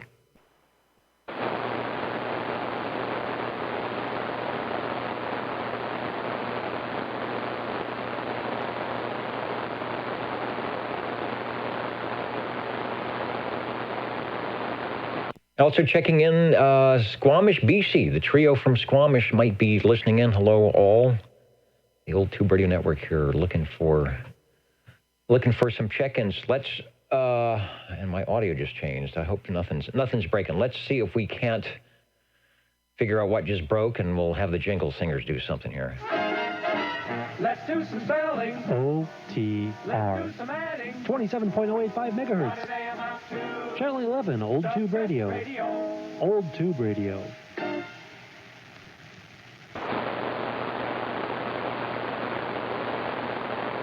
One, 2, 3, 4, 5. Radio test, 1, 2.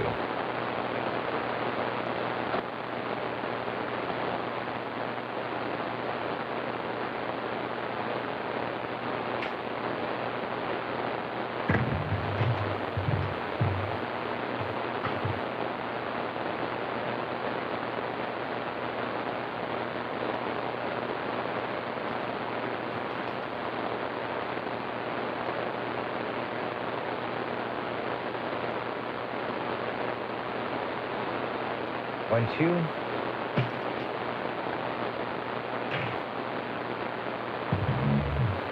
Audio check, 1, 2, 3, 4, 5. Still kind of low.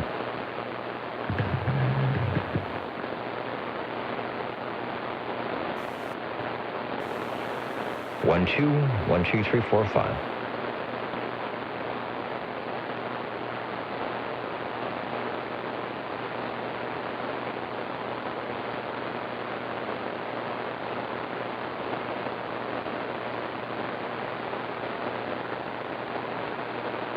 One, 2, 1, 2.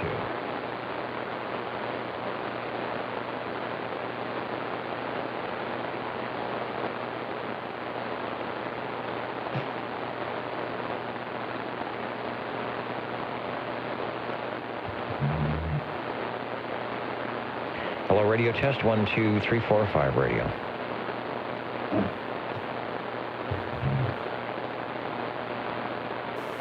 Yeah, a little more gain, and it's still low. 1, 2, 3, 4, 5.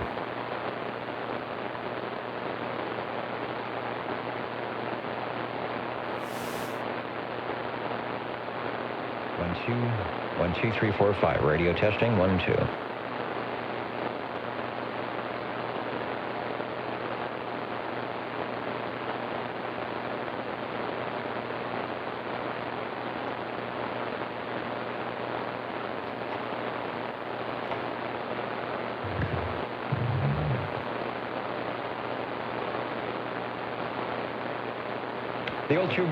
The Old Tube Radio Network looking for radio number 8.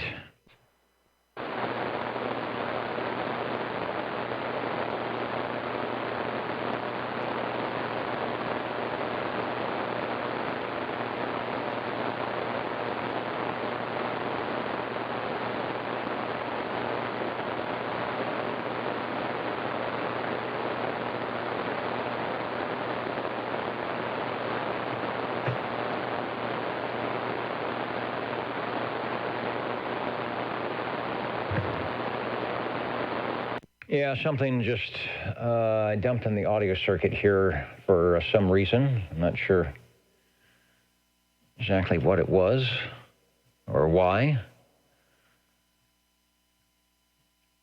And Johnny, to find the first radio you had was Comstat 19. That one actually had 100 milliwatts. I think that's the one that had the 100 milliwatt switch on it. I guess you could use that if you weren't licensed. And the 100 milliwatt channel master walkie-talkie. I had the 100 milliwatt CB11A Helicrafters. That's how I got started with two of those, and I hooked them together with the relay. So you had one for transmit and one for receive, and you'd switch the relay, and it would switch the power supply to the other one. And oh, hey, everything just came back. And that was my 100 milliwatt fun. That's why I was always surprised that guy on the Eagle could hear my 100 milliwatt walkie-talkie. We are standing by for radio number 8.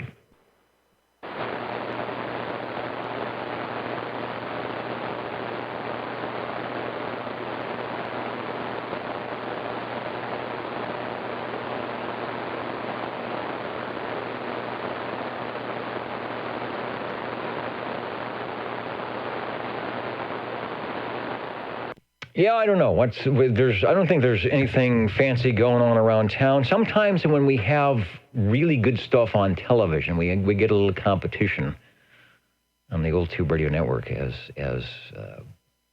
it gets harder to run into the Radio Shack when the television is on. There's something interesting.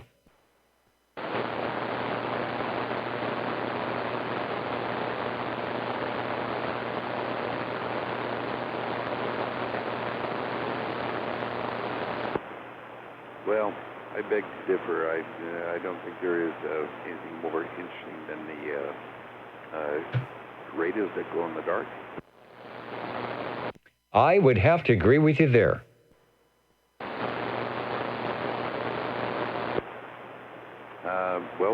How about, I guess something that's semi-interesting from the Radio Lounge, a Robin D123B. We have not heard from, now I got too much audio. We've not heard from the Robins this evening, so the 123B would be apropos. Over. All right, so there's some mystery going on in the Radio Lounge. We're discovering that maybe the 123 Bravo is making the touch-sensitive entertainment light go off. Let's see here. It can do that. Typically, it's the other way around, although there's some type of RF generation on the touch-sensitive light. So typically, what you hear is people complaining that they are getting RF hash on their particular receiver. And when they trace it down, the RF touch-sensitive type devices are usually a culprit of generating RF. So indeed, if you are generating RF, you could be kicking in on their little frequency. Well, I think it's confirmed. Let me unkey for a minute. Oh, this is great. It's been years. It's been years since we purchased this or acquired this 123 Bravo. Yes, indeed. If your entertainment sensor does have touch-activated lights, your Robin will turn them off all the way. This is cool. I always struggle with interesting things to see about these radios. I would say this is something new we're just now realizing. And my guess is it's probably the carrier. You shouldn't have to. Your audio isn't all that loud, so you shouldn't have to speak. But once you kick in the carrier, the light may happen. The other thing is it could be coming through the AC line. You get a little RF that way. So if the lamp is plugged into the same physical AC circuit that the radio is, that could be doing part of it. And even just moving the cord, the cord that's plugged in might be acting as an antenna, or the physical device itself, a foot or two, might get it out of the field that is doing the bad thing. Well, I'm embarrassed to say that my wife says my Robin is now better than the clapper. Clap on and clap off. Jesus, this is great. I got a glow in the dark radio that gets really hot. That smells great with a slight after smell of cigarettes. That's more entertaining than the clapper. This is awesome.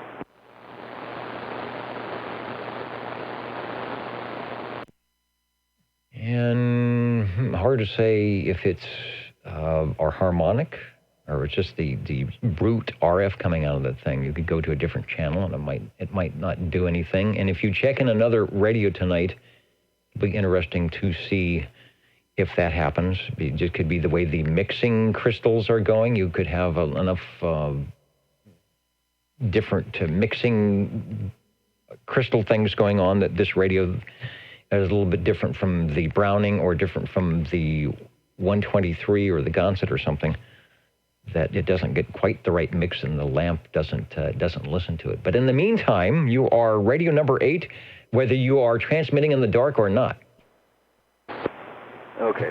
Well, I was going to check in another radio. I turned over to it, and I realized I had turned it off for at least an hour. So I thought the feature of this particular Robin, the instant on, would be the most beneficial. Maybe not to the entertainment system lights, but the instant on would be nice because the radio is already warmed up. and ready to go.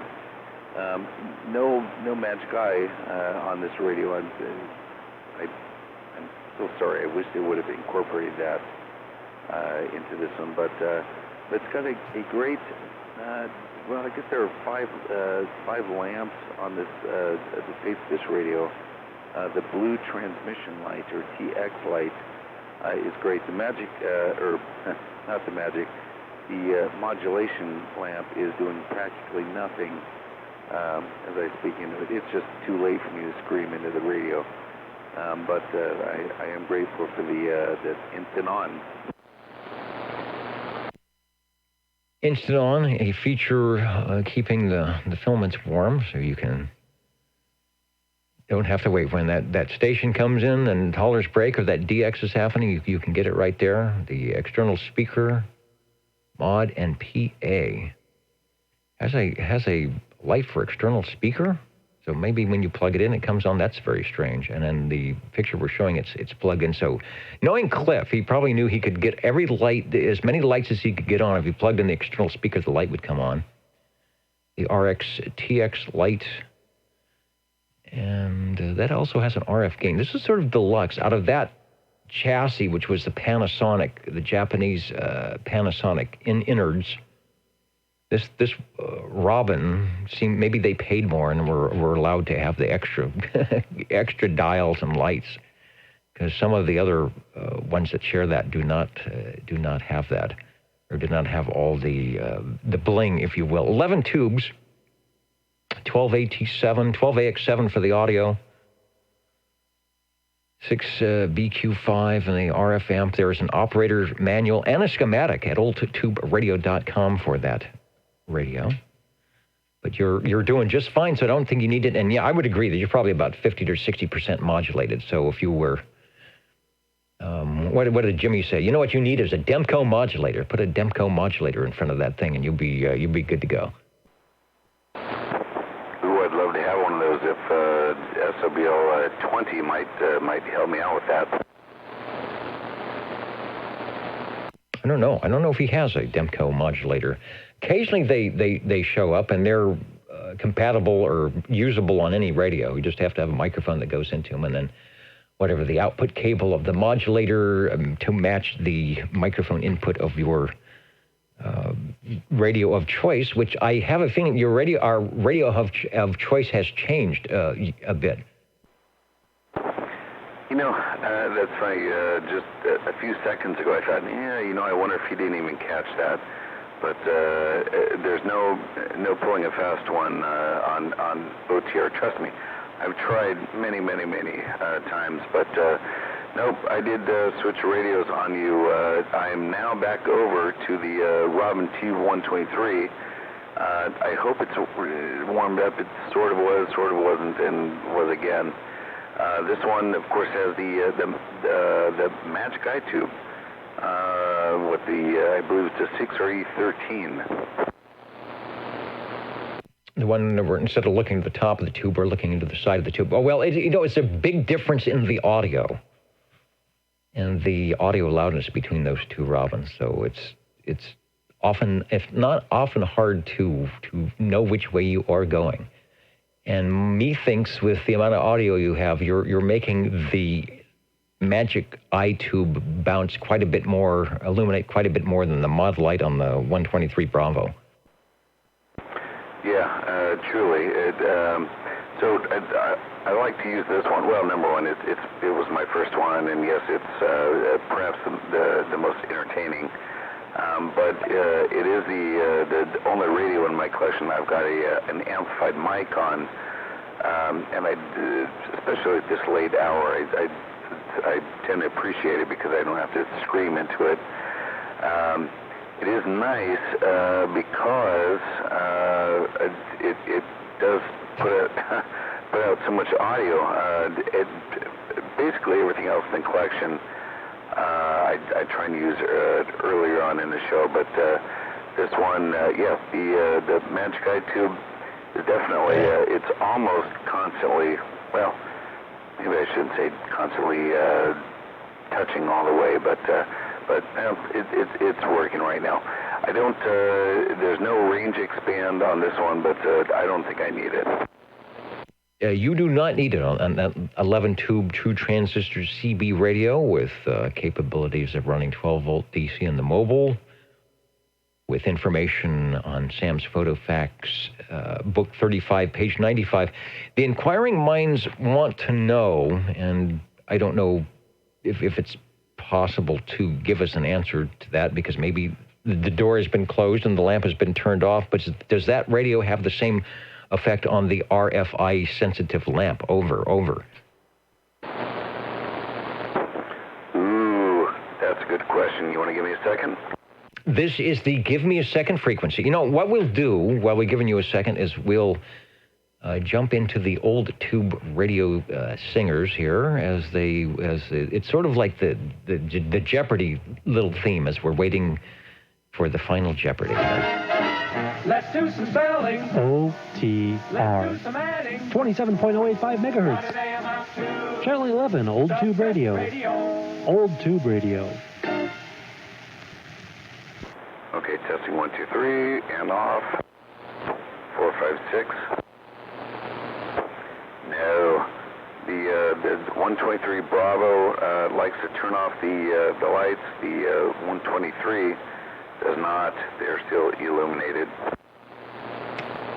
Interesting. I don't think they're the same chassis. The 123 is a bit different, so there may be some different mixing, oscillating things. That could be something going on. I'm assuming that everything's plugged into the same area, so you haven't really changed circuits or not. RF is just a sensitive thing. Aren't we all? Okay, I want to make a comment before I get out of here. I don't want to waste anyone's time. I think I've been laughing for about a week now about tube radios that have caused permanent tattoos on folks' fingers, going all the way through to their elbows. I know that's not going to make a whole lot of sense to anyone that wasn't listening to the end of the show last week. But I'm sorry, that's just hilarious. We tend to learn by failure over here in the radio lounge. And it was super hilarious to listen to people's mishaps regarding their old tube radios at the end of the show last week. So, great stories, folks. And on that, I think I'm going to send it back to you, 73. With this, Robin, even after 10, more than 10 years, what a joy it is to use this guy. It is fun. It is fun to get on the radios, and if anything that OTR is glad for is to be a forum in which to do that. Obviously, the Old Tube Radio Network, little tube, doesn't need to be fired up for anybody to jump on the radios at any time of the week. But it's nice to have a gathering place to do it when you can, and a place where you can actually go back and watch the video or listen to the audio and give yourself a radio check. Radio number 9, the Robin T123 from I don't know, up to 1972 on that one. I don't know when they first came out, but sounding good. Good night to John out there in Iowa's calling it at night, and probably a lot of people. It's 8 minutes after 10 o'clock on the West Coast, and very late everywhere else, which leads me to believe that the Jingle Singers will be singing this tune. You're tuned to OTR. Channel 11. Right here in Fresno, California. Stay with us. Old Tube Radio. And last calls for radios as we start counting and amounting.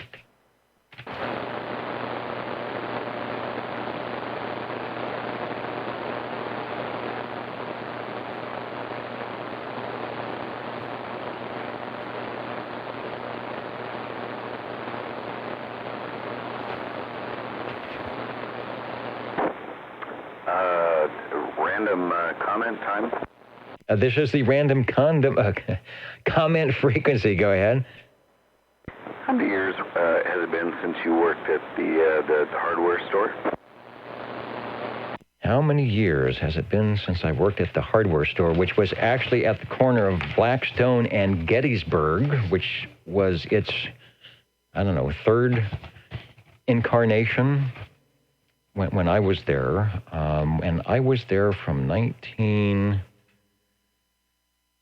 I'm thinking, I was part-time from like 75 to 77, and then I was full-time from 77 to 79, so 77? I got out of college and I worked there. Yes, it was 1979 was the last time I actually worked there as an employee. Well, I'm rather shocked that it was 79. So, would it surprise you that Big John still knows who you are?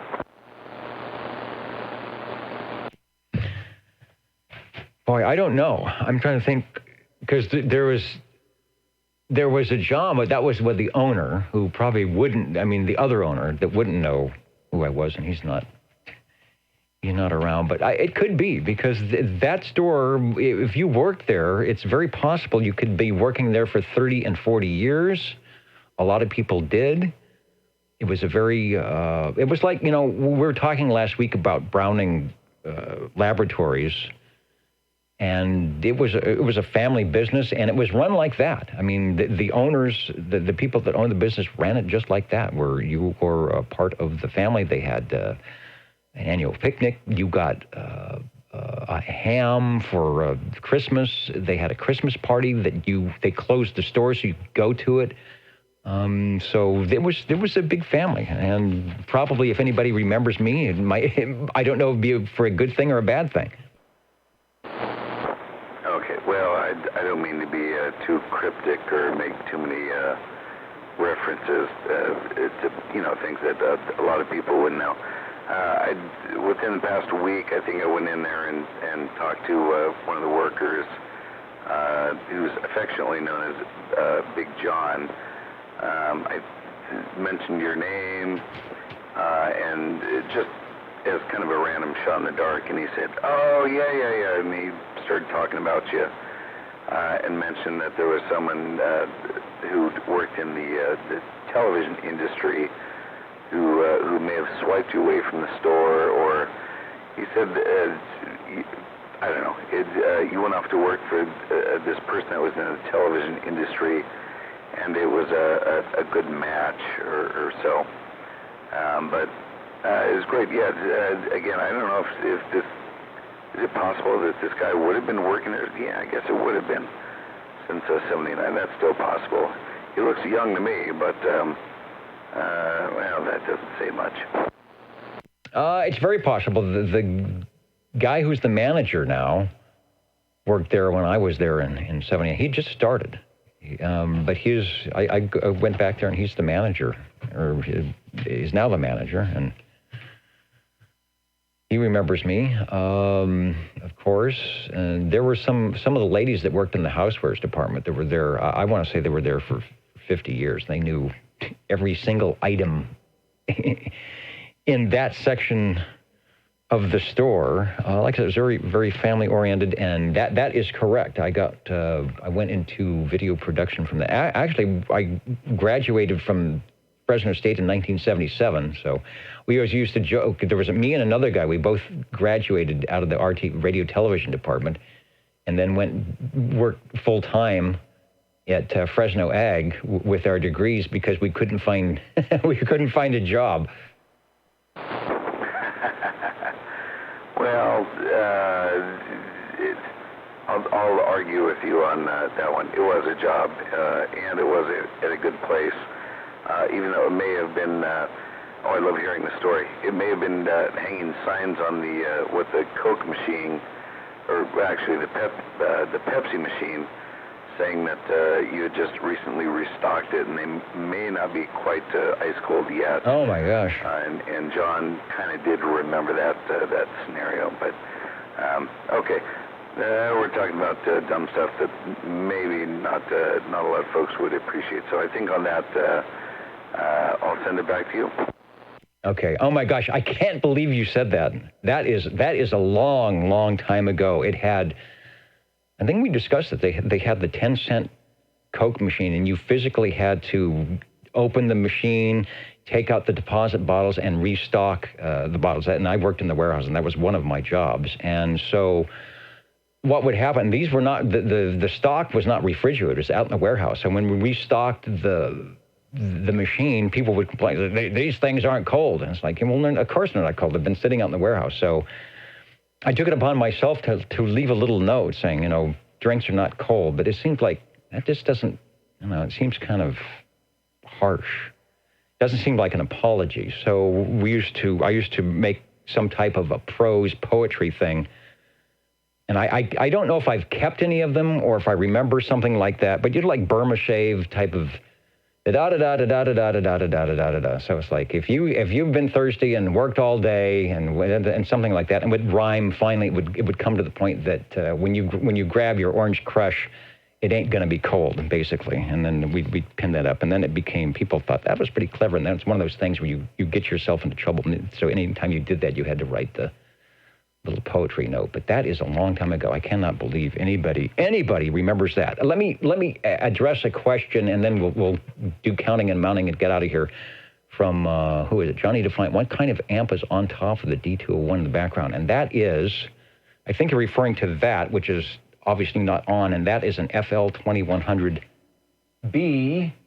I think it works. I just haven't been on amateur radio so much. I think that is the one that runs off a 220 and is still working. I have another one that runs off a 110 and isn't working because it has the infamous whatever the resistors that go bad. But that's the 2100 Bravo, which works pretty good. I know if you want to run, I don't know what, 400. They say it's a 1200 watt amp. It ain't a 1200 watt amp. It'll do you good on 75 meters and get your signal up to about 400 or 500 watts.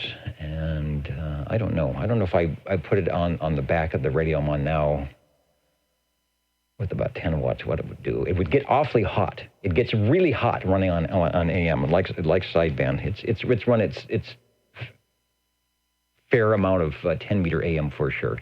All right, well, that just blew me away, Mike. That is an exact thing that happened, and I forgot about that myself, and I can't remember. Some remember that. So that's good. That's the old Coke machine poetry.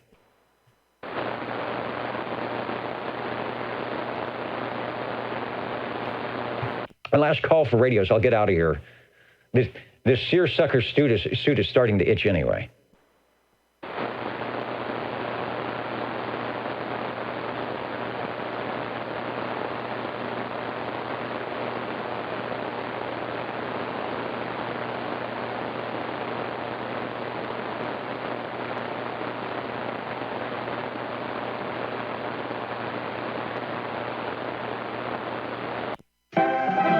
Ladies and gentlemen, time now for the current OTR totals. Should be the current and final totals. As we sign off here on the Old Tube Radio Network tonight, there are still many of you staying up late or early with us tonight. Hopefully, it's been a little slow. Hopefully, we had some of your radios. If you're Browning, if you like Brownings, we did pretty well with the Brownings tonight. Let me go to the Browning cam. There we go.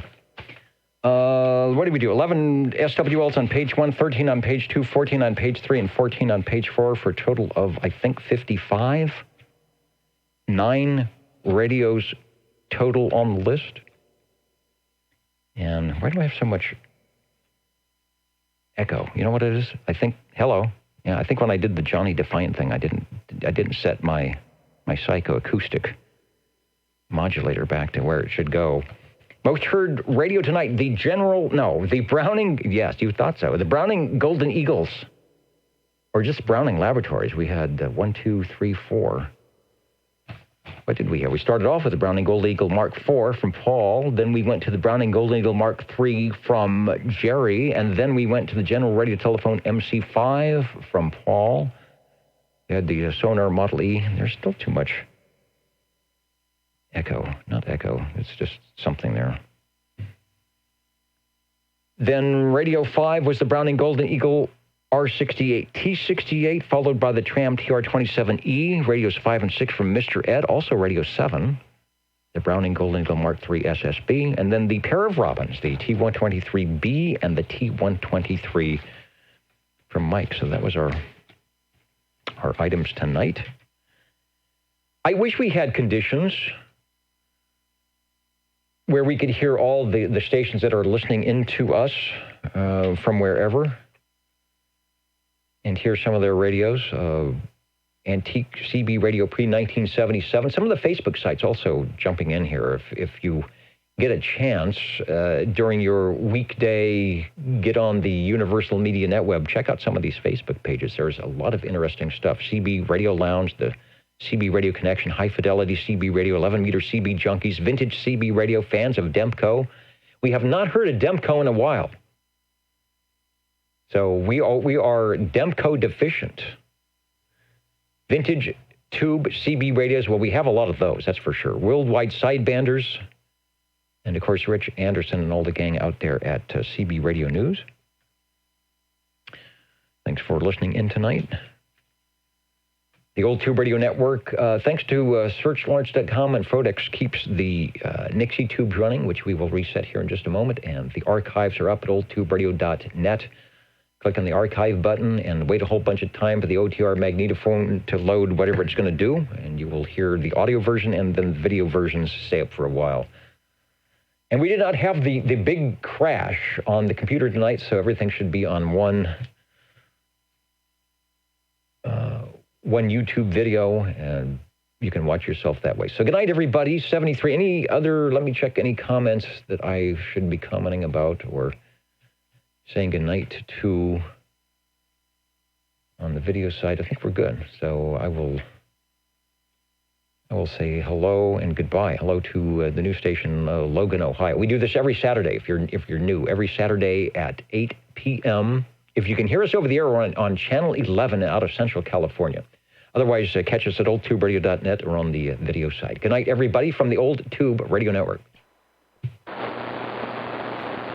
Good night, Dennis, and thanks for the net. And of course, thanks to Bozo Control. That wacky Bozo Control.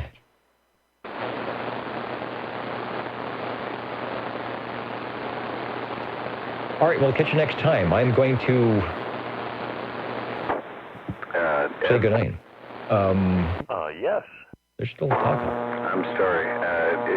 It's been a week, and I'm still laughing about the unintentional tattoo from your finger to your elbow. Well, there's no mark on the elbow anymore, but there is a mark on the finger forever. Uh-oh, sounds like somebody got an RF burn. And that ain't funny. I'm sorry, but that's just, that's... Good night, Paul, X4000. It's amazing. X4000. Hysterically. Hey, it worked for that one, too. 72. 72 plus 1. I think it kind of subsided a little bit, maybe this morning when I was doing yard work. And we'll say goodnight to those watching the Old Tube Radio Network video.